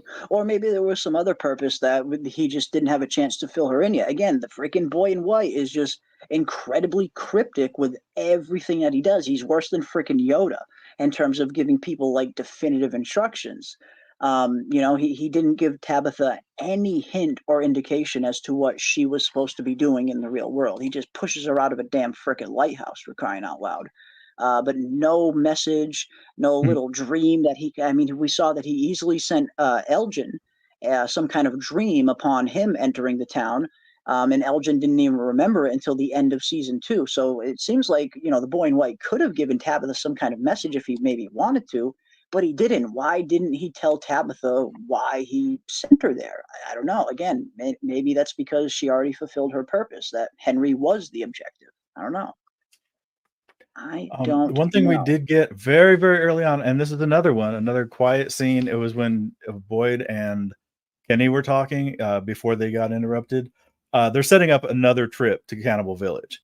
They basically flat out said, we stored some food out there. We need another patrol or whatever it is, another crew to go out and get the rest of it or whatever. So they kind of just established that was a thing that's going to happen. And then immediately, I can't remember exactly what it was that interrupted. It might have been Randall yelling or something, but they mentioned it and then dropped it immediately. But they did touch base on that.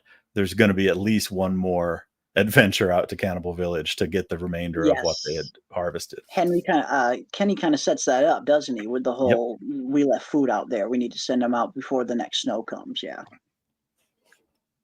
So that's something you think we'll finally learn as to what was? I think we'll learn eventually, if not this season, next season.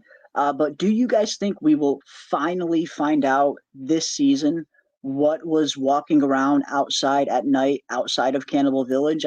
2 different times Kenny was there, first with Jim and then with Jade, and both times he hears some kind of footsteps shuffling around out there and knocking on the cabin. But we have no idea as to what this thing was. Was it the same thing that dragged Boyd and Sarah's tent in season 1? Was it the same thing that was making the weird knocking sound on the RV in season 2? We have no idea what this thing was. Do you think we'll see what was outside of the cabins at Cannibal Village this season? I feel like they have to give us something, because it feels like they're not even answering questions at this point. They're just giving us more questions. So they've got to give us some answers to something. So I hope so. And the other point is I think everyone's assuming whatever this creature is can only come out at night, but there's no evidence that that's the case too. What if it's hanging around somewhere else in the daytime? And there's all that fresh snow they didn't see. I fully expected, especially the second time it happened, that we'd see, the size 8. I always joke the size 18 bear footprint out in the snow somewhere, and we got no indication of that happening. No indication that anybody had been there prior. No indication that no track. If you have fresh snow that's falling, the first thing you're going to do is look for tracks if something's rooting around outside in the evening. But I agree with Rob completely. Not only, I think they have to tell us what that is, because I don't know if they've dropped the tent dragging thing, but you can't just introduce shit like that and then just memory hole it, and just not pay it off. Yeah. And that's why I was really hopeful that we would learn what was dragging this tent. The very first episode of season 3, we hear not one, but 2 different references to Boyd's tent being dragged. We hear Boyd talking about it in Matthew's house, and then we hear Jim mentioning it again when him and Kenny are at Cannibal Village. I almost felt like that was the writer's way of kind of reminding the audience that mystery was still out there, that we are eventually going to return to that. Because again, why put 2 specific references to this tent dragging scene that happened all the way in season 1 if you're not going to pay that off later in the season? So I was really hoping we were going to get some kind of answer there, and maybe we still will, but I don't know. In terms of will we find out this season or next season, I don't know. I'm hoping it's this season, but I guess we'll see. But they have maybe it'll be a season 3 cliffhanger. Maybe, maybe. Could be. Very well be. If it's spiders, I'm gonna hate it as I hate spiders. Yeah, again, a lot of people seem to think that it was maybe some giant spider that was dragging the tent, and that there are some kind of giant spiders out there. I mean, we did see all those spider webs. They were absolutely massive. So you probably had to be a pretty big spider to make those kind of webs, I would suggest. So, I mean, I guess there's certainly a lot of evidence. There's at least good foreshadowing for some kind of spider activity to be happening. We see all these references to spiders, all of these drawings of spiders. Now, was that all just setting up Boyd's encounter that he already had with the spiders? Or is there some other spider activity that has yet to happen? I don't know. Yeah. I It am was not big sure. enough to wrap up Abby. The vision Big enough of to Abby. wrap up Abby. Yeah, that's I true. do love This how is like true. there's like this old world type, kind of like old world gods type feeling with the show. Like you've got like Yeah. worms, which are ancient. You've got cicadas. You've got spiders. I think it's really cool. I like where it's going. I like where it's going too. Again, they're heading into some pretty interesting places. They're weaving in a lot of interesting different mythologies from all over the world. Again, the show is kind of like a melting pot of all of these different lores and mythologies, and it's fun to kind of dive into them. And this has been an interesting question as well. And I know, we've been wondering this ourselves as well, thickly. Why was Victor's mom and the kids going somewhere without Henry in the first place? Did she take the kids intentionally? And that's something we've all been wondering. I mean, it seems like with the way they were setting it up, that Henry was at work. And when Miranda and the kids disappeared, and the fact that Eloise had her drawing things on her, Victor had his lunchbox, maybe Miranda was simply just taking Victor and Eloise to school when they got trapped in Fromville. But again, is there that possibility that Miranda deliberately was trying to get into Fromville? At that point, Miranda was already having her visions. She already felt like she was this chosen one that was meant to save the Onkui children. Would Miranda do something as reckless as to try and deliberately search out Fromville and knowingly bring her kids with her? I don't know. I mean, to knowingly bring your kids into this place, because at that point, Miranda already knew the dangers of this place because she had been seeing visions of everything, the monsters, people stuck in the town having no hope and all of that. Like, she was seeing it all. So the fact that she would knowingly bring her kids into this place is, I hope that's not the case. I tend to think it was probably more along the lines of maybe Miranda was just simply taking the kids to school when they got trapped here. But what about you guys? Do you think there's a possibility that Miranda deliberately tried to find this place with her children with her? Or do you think it was just not accidental, but do you think it was just her getting pulled in at an inopportune time when she happened to be with the kids? I mean, if they're going right off it's- of vision, I mean, if she's operating only on visions, then again, these characters are dealing with the world that they're learning it at the same rate we are. So I mean, if Miranda's driving around having visions of this place and she gets a vision that gives her an indication of how she might access this place, she doesn't know that she's going to be trapped forever. She doesn't know it's going to be a nightmare realm of hiding under a bush or something, hoping that you live through the night, that kind of stuff. Now, if she knew that, then yeah, it would be psychotic for her to introduce her children into that It world. seems like she might have known some of that. I mean, just in what she was telling to Henry, that she knew that these people were stuck in this place, and she knew that these people had lost all hope, and now that they lost hope, they hold on to each other. So it seemed like Miranda knew enough to know this place was very dangerous. But she thought she would be able to get in and then also get out. Think she was just confident that she would save the children and get out, kind of thing. Okay. Oh yeah. I don't know. I see that. I mean, that would have to be your mindset. I mean, that would have to be it. Yeah, that makes sense. I am kind of glad. I know people were bending over backward, even clear into this episode, trying to hope that, that Victor would run away from Henry. They were clinging to the abusive dad thing, and I'm so glad they fucking buried that thought and that concept deep underground. It is gone. It was, we can dismiss that line of questioning, that line of thought 100% completely, because I mean, it's understandable because again, we were led to think it was a possibility, and then we got to see we got to see Tabitha and Henry interact, and he was very kind or very reminiscent or whatever, but people were still skeptical. They're like, well, he could just be saying that. I think finally we put that one that it thread does to bed. seem like Henry was just a regular grieving father, and yeah, there were a lot of theories going around as to was he some kind of abusive father that maybe abandoned the children? Was Miranda and the kids trying to get away from him when they got stuck here in Fromville? Was a pretty popular theory going around, and I totally get it. I mean, the abusive father kind of trope is way overused in my opinion, but it is used a lot. So I totally understand people kind of going that route and thinking that might be the possibility because that trope is used so often. But I was kind of glad that From chose to go a different way, that they didn't kind of chose to fall into that trope that I feel is a little overused. Yeah, It's it would have nice been to know cheap. that Henry, Cheap and he was just unnecessary. a grieving father.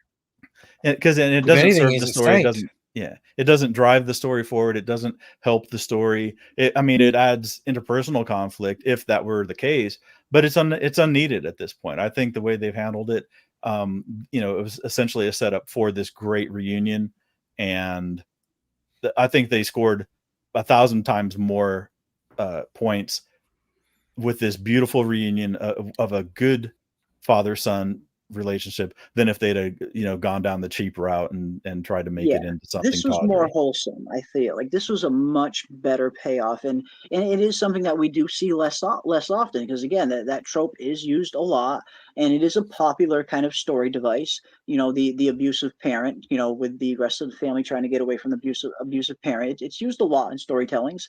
But no, I was really glad From chose to do something else where they chose to kind of just showcase this broken man, this broken father who was just heartbroken over the fact that he lost his family and had no explanation for what happened to them. It's one thing for a father to kind of lose his family in some kind of tragic accident, knowing that they are dead, but the not knowing, I imagine, drove Henry even more crazy. I mean, in terms of just wondering what is going on. Is my family out there somewhere? Are they dead somewhere? The not knowing was probably 10 times worse than any of the other kind of trauma he was going through. So yes, it was very refreshing to see that this was just not an average, but a kind of a regular dad that was simply just grieving the loss of his family. And I And don't it was think nice I to see don't that think she did reunion. pack.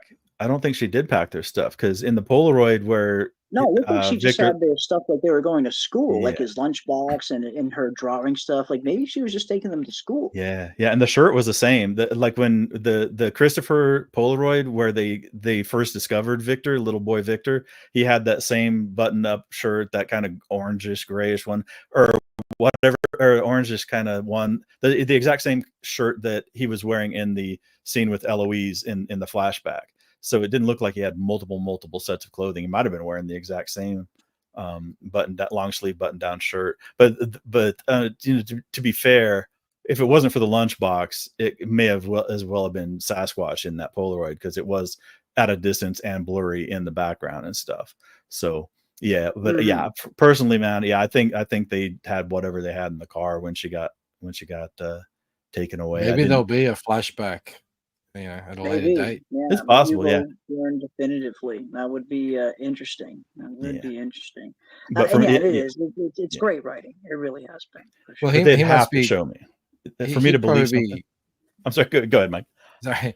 Yeah, he'd probably be carrying a whole lot of guilt as well because he knew for years that she was struggling with these visions, and he'd be sitting there thinking, "What could I have done?" Because he obviously didn't know what happened to them, and he would have had to have entertained the notion that maybe she did something to them because of the visions drove her crazy or whatever. So yeah, I think that in and of itself is enough to make him a very well-rounded three-dimensional character without adding anything else to it.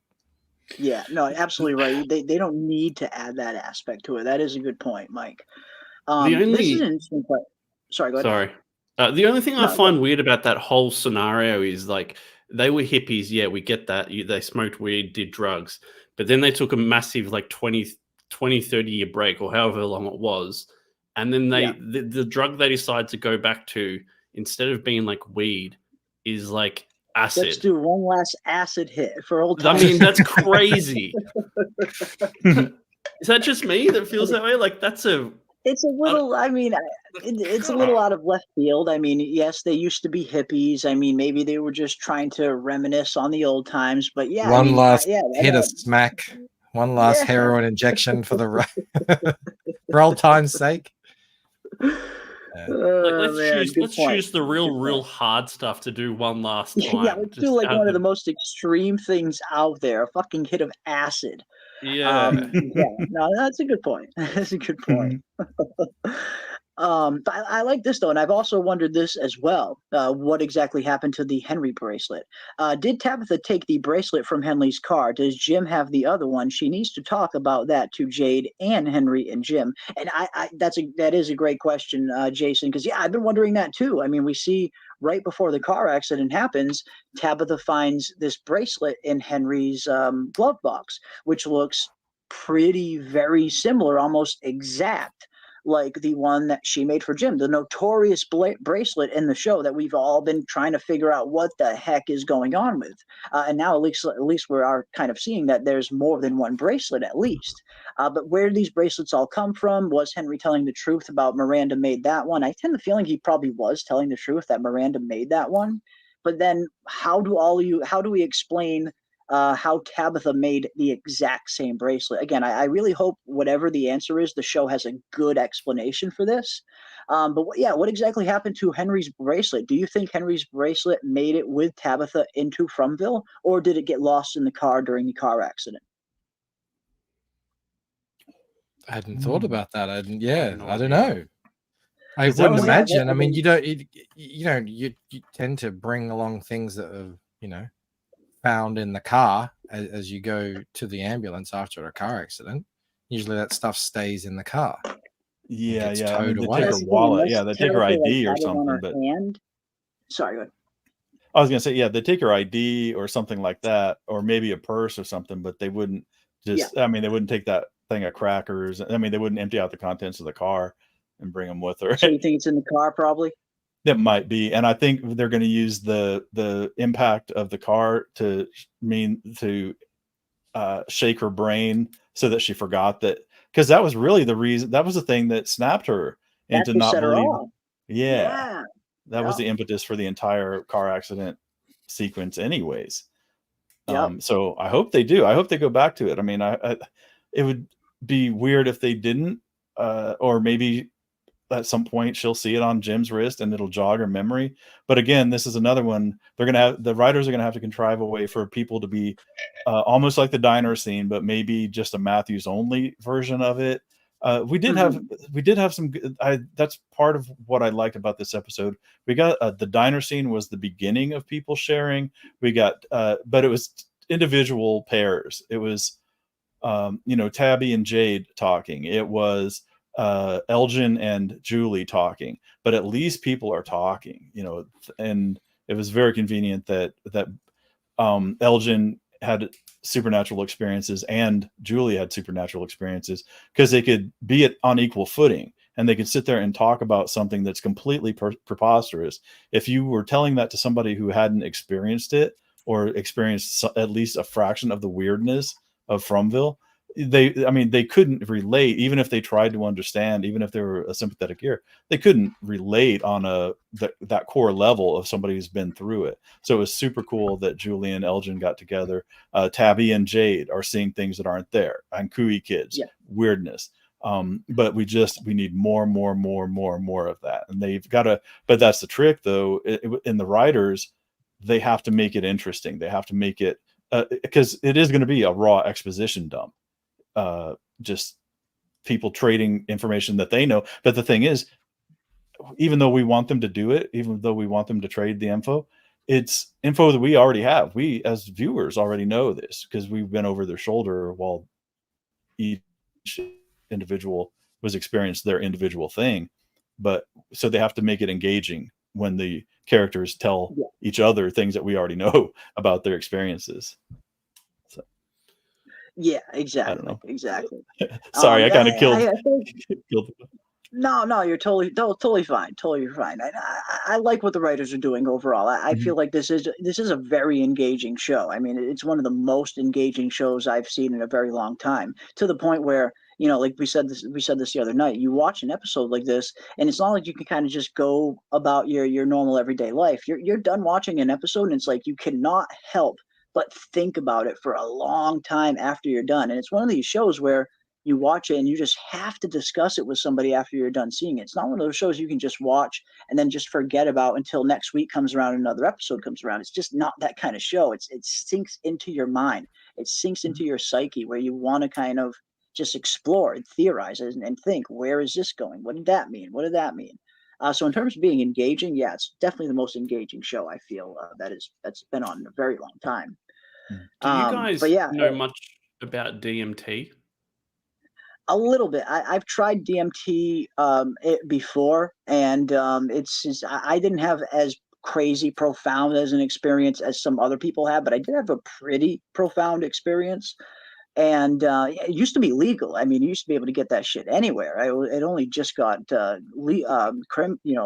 illegal just a few years ago. You used to be able to buy that shit right off the internet, but the synthetic version at least.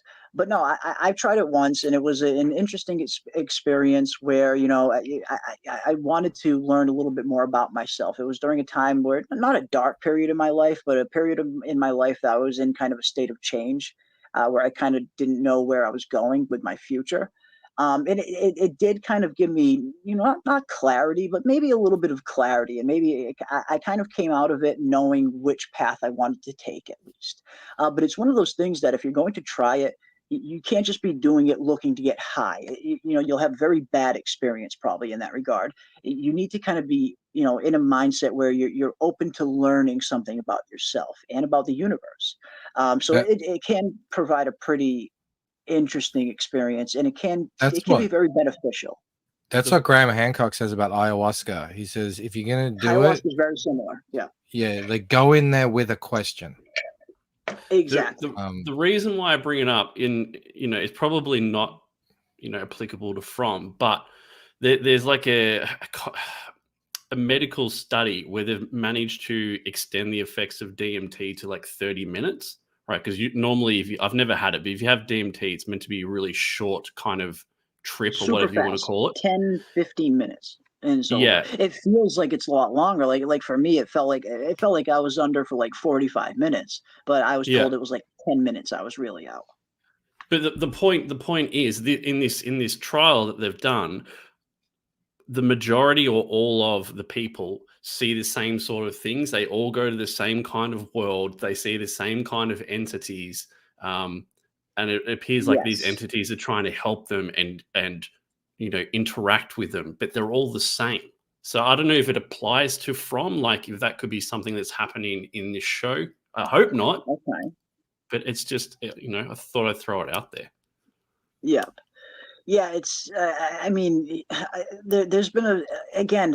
It's so interesting to think about all the different theories that are out there as to what's really going on, what this show really is about. And some people do think it might be some kind of big one giant shared hallucinogenic experience, which again I suppose is possible. I would be a little bit disappointed if that was the answer overall. Like I'm really hoping that this show is going to lean a little bit more into a supernatural explanation. But yeah, who knows? Maybe it could be a little bit more of the psychedelic in origin. And again, they've been kind of hitting us over the head, at least this season, with not only the psychedelic thing, but even when you look back to earlier seasons, there is some kind of theme that they have been setting up where characters that arrive here in Fromville that are either, high or in some kind of, unconscious state, it seems like those characters do tend to have a different effect, or this place seems to have a different effect on those characters than everybody else. When Jade arrived, Jade was clearly on some kind of tryptamine. I mean, he wasn't just high. When we saw Jade arrive, it wasn't just your normal, average, everyday high. he was tripping balls when he arrived in this place. And some people seem to think there might be some kind of correlation with this whole LSD thing, and maybe that's why they dropped the LSD line in season 3 and specifically said that it wasn't until Miranda took that last hit of LSD that she started to have these visions. So some people seem to think that maybe having an altered state of mind is some kind of prerequisite for having visions or having some kind of deeper experience in Fromville when you arrive here, like the Jades and the Tabithas and the Sarahs and stuff like that, and the Elgins. All of these characters seemingly were either high or unconscious upon arriving in Fromville. So is there some kind of correlation there? Is it just coincidence? Is there something about the unconscious mind that is affected differently when arriving in Fromville? Who knows? But there's a lot of interesting theories out there behind that. There is a correlation, actually, I think, because a lot of the symbology and a lot of what the show is doing, it's sort of pointing towards, you know, this sort of historical power, whatever is causing this thing to exist. And, you know, taking it back to what I said earlier about Graham Hancock, that's his contention, is that a lot of these ancient cultures would take mind-altering substances to get access to these. Your third eye. Exactly. And like what Rob said, they would all see similar patterns and speak to similar beings.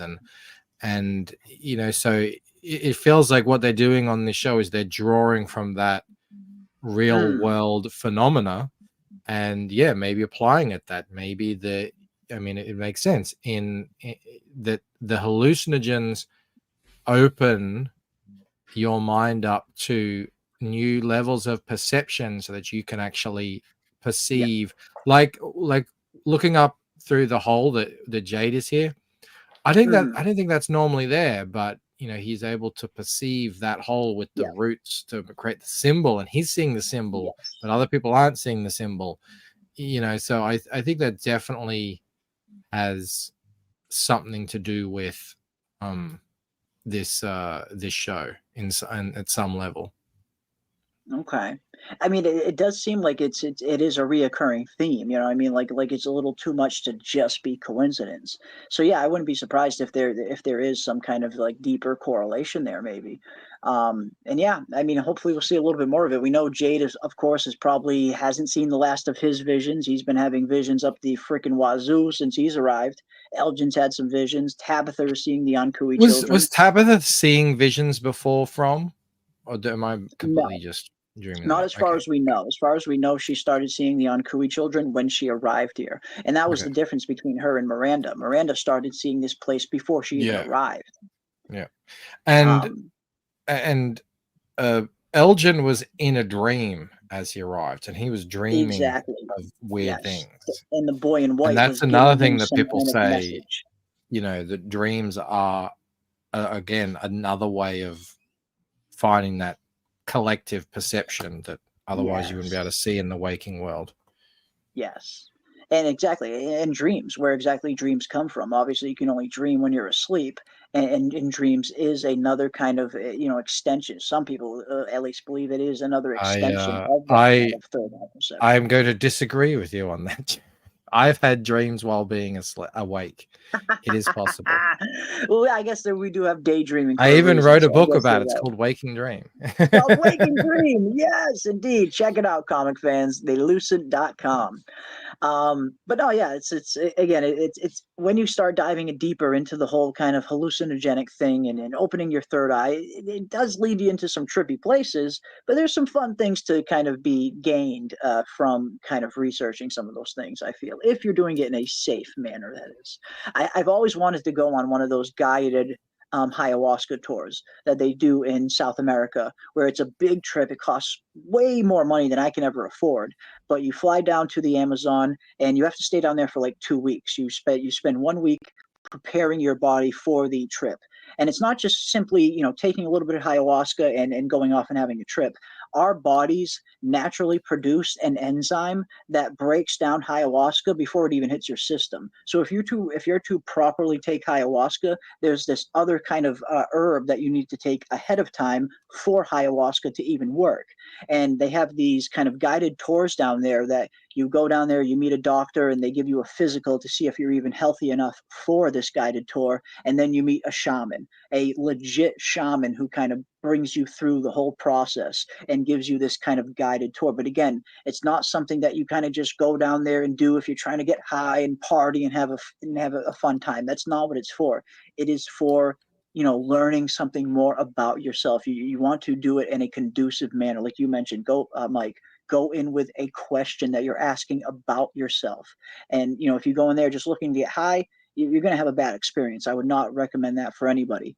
And I wouldn't even recommend it for anybody in general. But yeah, I've always thought those kind of guided ayahuasca tours down in South America have always been very interesting, because you can get some real good meditative and real good, you know, beneficial properties from them.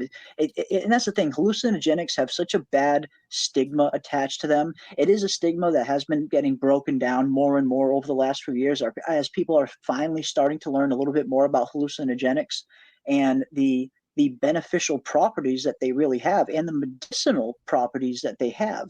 But it's been so stigmatized that it's been, you know, for a while, people just looked at hallucinogenics as, you know, just as bad as any other drug out there. But it's now that we're finally learning a little bit more about it, it's so much different than that. So I'm really glad that the kind of negative the negative aspect around hallucinogenics is starting to get smashed, where the truth is finally starting to come out, where this is not just a drug, it really is a medicine for a lot of people. So yeah, there's a lot of beneficial properties that can be had with experiences like that. But we got Amy Bones for $9.99. Thank you so much, Amy Bones. Very much appreciate the support. And again, big thank you to everybody who super chatted tonight or gifted memberships. You guys have been just so generous, so supportive. I really can't thank everybody enough. You guys are the freaking best. Amy Bones says, if my family disappeared, I'd drink too. It's not odd at all that Victor would have a coat with him. Maine is cold 75% of the time, LOL. I don't think that Miranda took the kids from Henry. Fromville did. And I tend to agree as well, Amy. And yeah, I mean, exactly. Maine is, I mean, hell, I live right near Maine up in Massachusetts. It is cold here for a very good portion of the year. So Victor having a coat with him is not weird at all. And not to mention, I mean, whether he even brought that coat with him at all remains to be seen. He could have gotten it inside Fromville. We know people have been getting stuck here from all over the country for a very long time. So seeing something like that wasn't exactly a big red flag for me personally.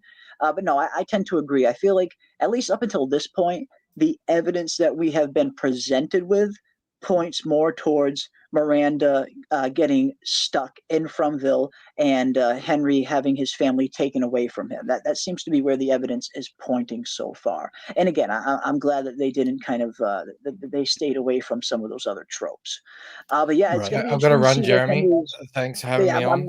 I got to bounce. Thank you so much for joining. And yeah, we're not too far behind you. We're going to close this down here. I didn't realize it's already been 3.5 hours. Wow. But thank you so much, Mike, for joining us, my friend. Very much appreciate you, and you're always welcome here. Yeah, man. Right on. Bye. Do you think like the altered state of mind plays a big part in Fromville, or is it just coincidental? I think like, it could. I think it very well could. I mean, I feel like, it could just be coincidence, but it seems like it's not just coincidence that everybody that was in an altered state of mind when they arrived here, all of those people seem to be the characters that are having the visions, that are seeing things, that are having the weird kind of mystical connection to this place, whether it's Tabitha being unconscious or Jade being high or Elgin being asleep. All of these characters tend to be affected in a different way from everybody else in Fromville. So I do think there could potentially be something to the whole altered state of mind causing some of these characters to have some of these visions and to have this kind of more supernatural connection to Fromville where most other people don't. What do you think, Ravena? And what do you guys think in chat? Do you think it actually is a deal, or it's just coincidence?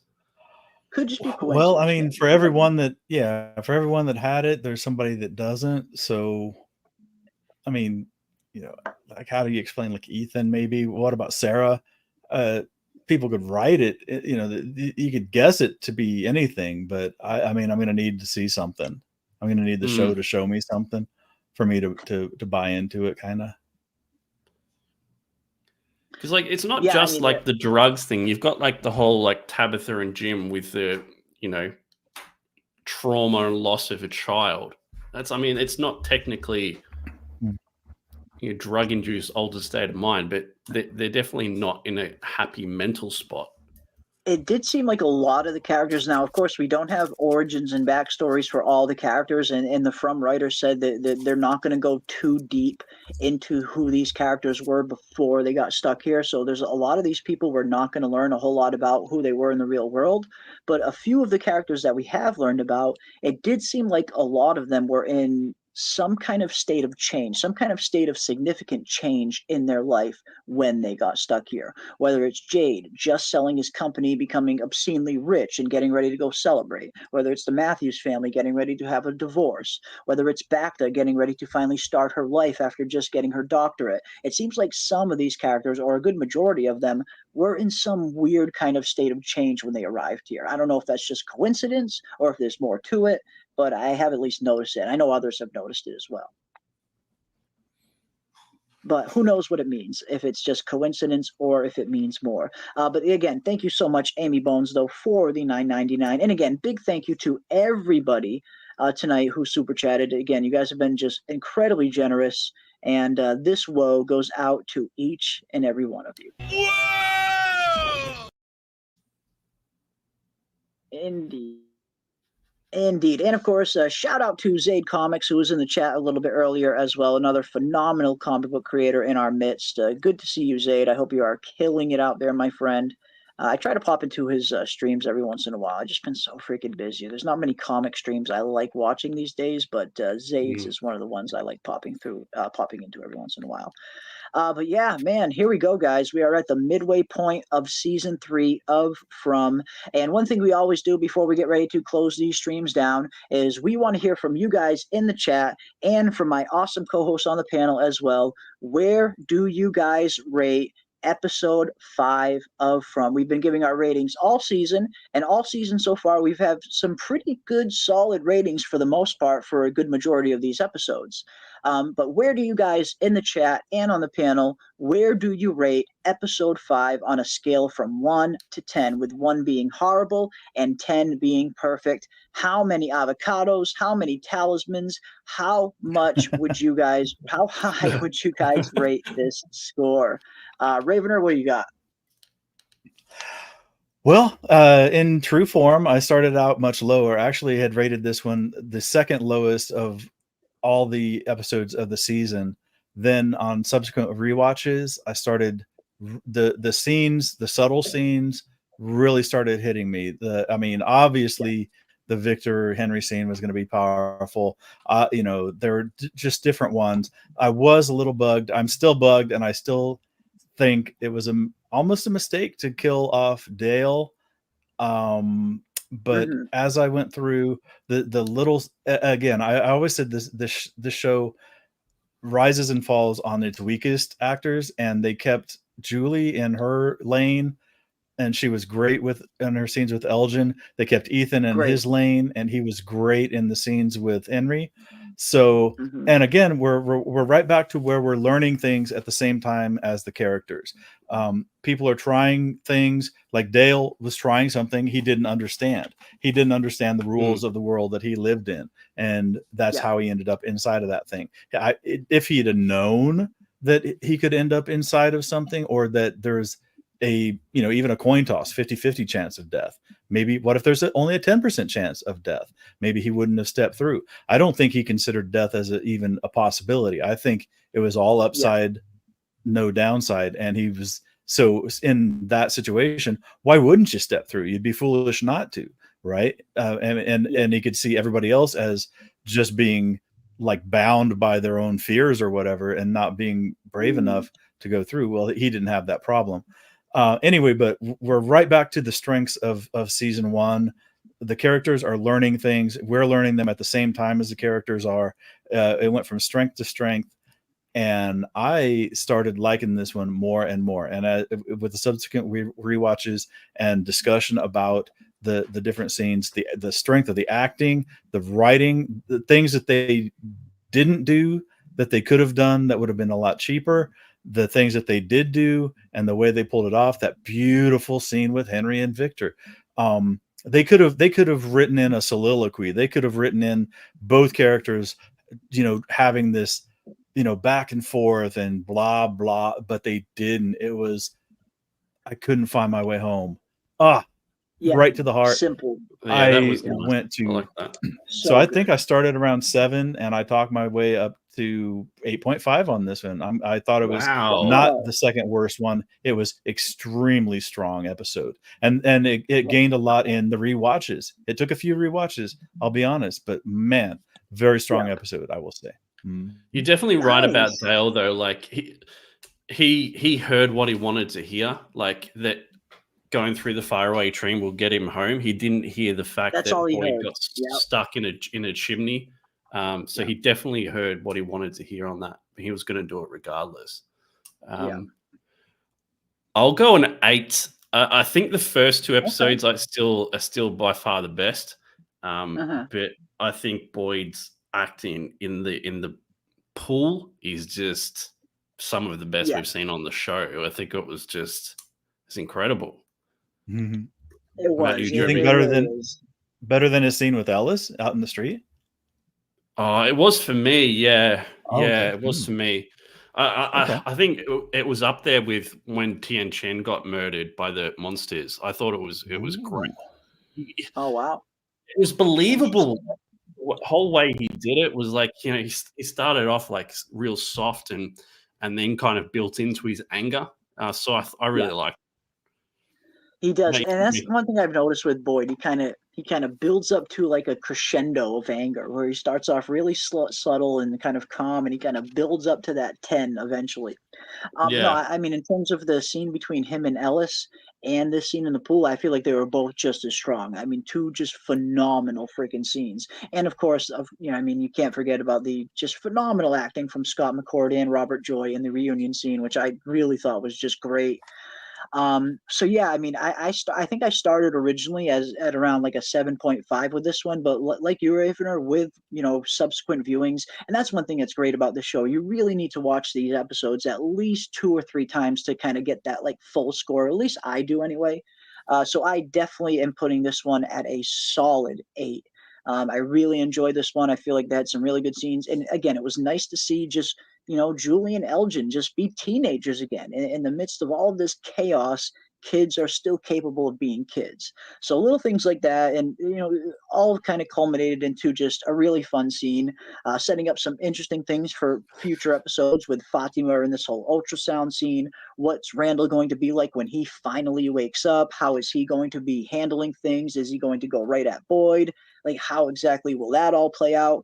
So they're setting some pretty interesting things up for the rest of the season. I'm looking forward to seeing where this whole kimono ghastly entity storyline is going to go. So far, really great season as a whole. They're killing it. It definitely, as you guys mentioned, it's definitely back on par with that quality we got in season 1. And I'm loving it. I'm absolutely loving it. And it looks like the chat is loving it as well. We got some 9s. We got a 9.9. Awesome. We got a 9.5. We got an 8.5 avocados. Yes, Jin. Love it. We got a 6.5. Hey, respectable. We want to hear you guys' honest scores. If that's a 2, then by all means, throw a 2. We got a 9 from Quan Solar. We got an 8 from Your Toast. Love to see it.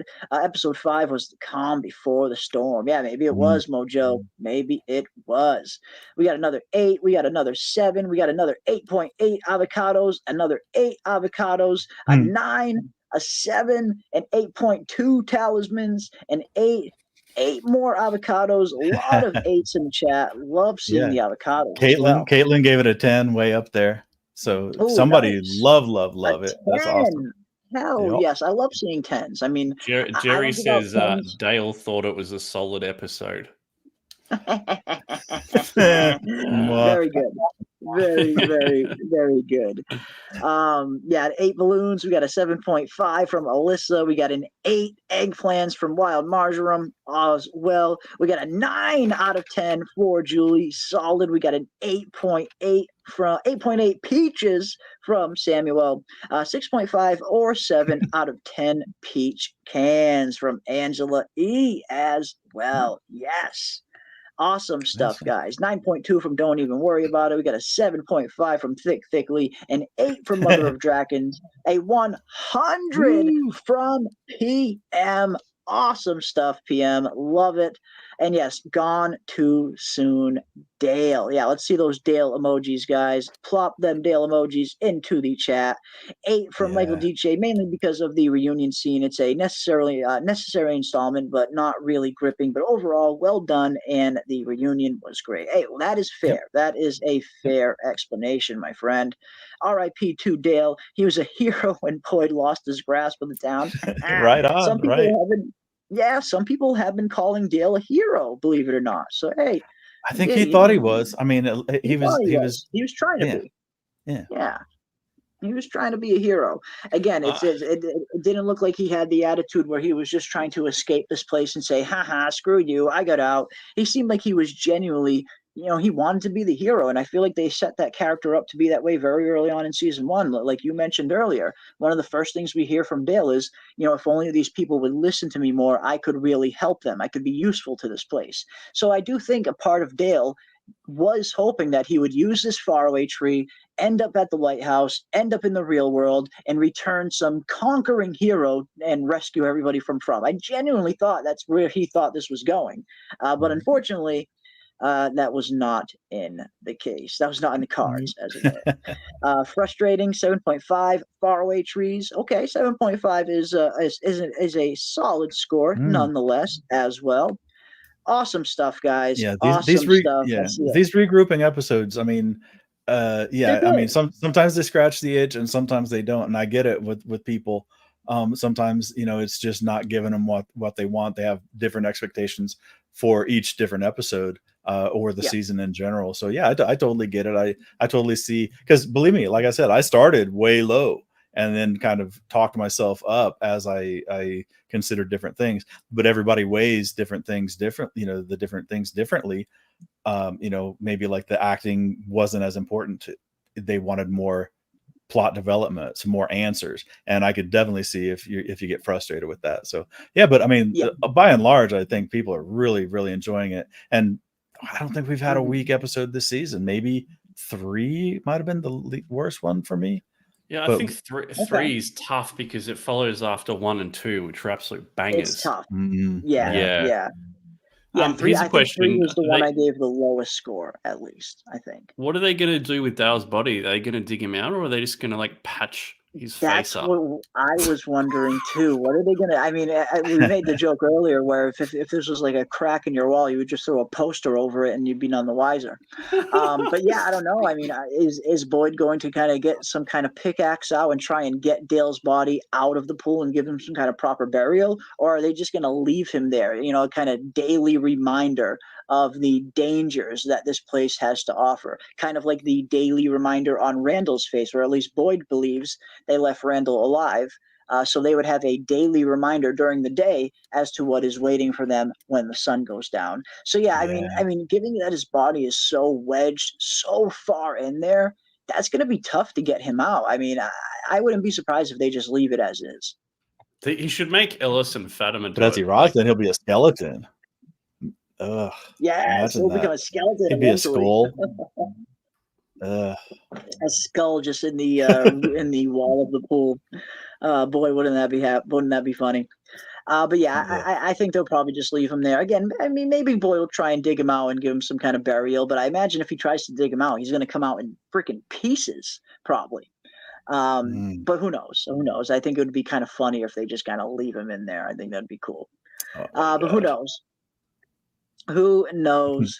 But again, awesome stuff, guys. This was another phenomenal discussion, and I appreciate each and every one of you guys for showing up and diving into episode 5 with us. Now, of course, my episode 5 breakdown is up on the channel, and I will have my episode 6 trailer breakdown up on the channel probably tomorrow at some point, so be on the lookout for that as well. But if you are looking to just watch the episode 6 trailer, that is also already up on my channel right now. You can check out the trailer, and looks like next week's episode is going to be an interesting one. Again, we had a pretty slower paced episode here, and it looks like episode 6 is going to pick up a little bit more. It looks like we got Victor heading down into those caves to look for for Jasper, which is going to be very interesting. We have this highly anticipated scene of Fatima finally having this kind of ultrasound scene, which could be very interesting. What exactly is this ultrasound going to reveal? What is happening with Tabitha and her house and the scene with Ethan? We got some pretty interesting stuff coming in episode 6. And yes, Drywall Dale. Drywall Dale. Yes, indeed. Yes, indeed. But again, big thank you to each and every one of you for joining us tonight. And a huge thank you to my awesome co-hosts for joining us tonight. Ravener, Rob, Mike, thank you guys for popping on here. You guys are always welcome. You guys are always great additions to these discussions. And it truly is an honor to share the floor with you guys, my friend. So thank you. Thank you. Well, Thank you. It's always fun, man. It's always fun talking about this show and exploring the different possibilities and letting the chat kind of guide the conversation. It's like, wow, Exactly. stuff that it never would have, and you and I, we spend hours thinking about this, throughout the week, just naturally, because it's such an interesting show. And then it never fails that the chat still brings perspectives that I never in a million years would have occurred to. Yeah. So it's awesome, Yep. awesome. I appreciate you guys in the chat too. You're fantastic. So thank you so much. Awesome stuff. Yeah, and again, I couldn't agree more. And again, a huge thank you also to everybody who sent in super chats tonight and gifted memberships. I can't thank each and every one of you enough. Welcome to all the new members, and of course, all of the members of the channel. If anybody has any specific requests for some new Fromville emojis, leave those in the comment section after the stream ends, and I will do my best to be accommodating to the requests. But again, thank you, each and every one of you. I will be live again later on this week, if not Friday, then for our Saturday pregame show. And then Sunday, we are doing our Fromville giveaway stream. We are going to be giving away some awesome 3D printed talismans that have been created by the very talented Nick L., who printed them himself and hand painted each and every single one of them on top of it. So we are going to be giving away these 3D printed talismans right here. And of course, Dana and Scarlett are going to be offering up some custom Fromville t-shirts as well, very fitted to whatever size you want. If you are one of the lucky members chat members who wins one of the t-shirts, you will have the option to tell Dana what size you want it, and she will get it customly ordered for you. So big thank you to each and every one of you. And this is just a very small token of our gratitude for all of the support you guys have shown us all year. We'll be doing part 1 of the giveaway Sunday night on this channel, and part 2 of the giveaway will conclude on Scarlett and Dana's channel on Monday the next night. So this Sunday and Monday, the giveaway part 1 and part 2 is kicking off right here on the channel. And of course, I will also be live for our Saturday pregame show for episode 6. But again, until next time, be safe out there in this crazy world we find ourselves in. Watch out for those fallen trees in the road. Keep those tinfoil hats on, folks, and I will see you on the next one.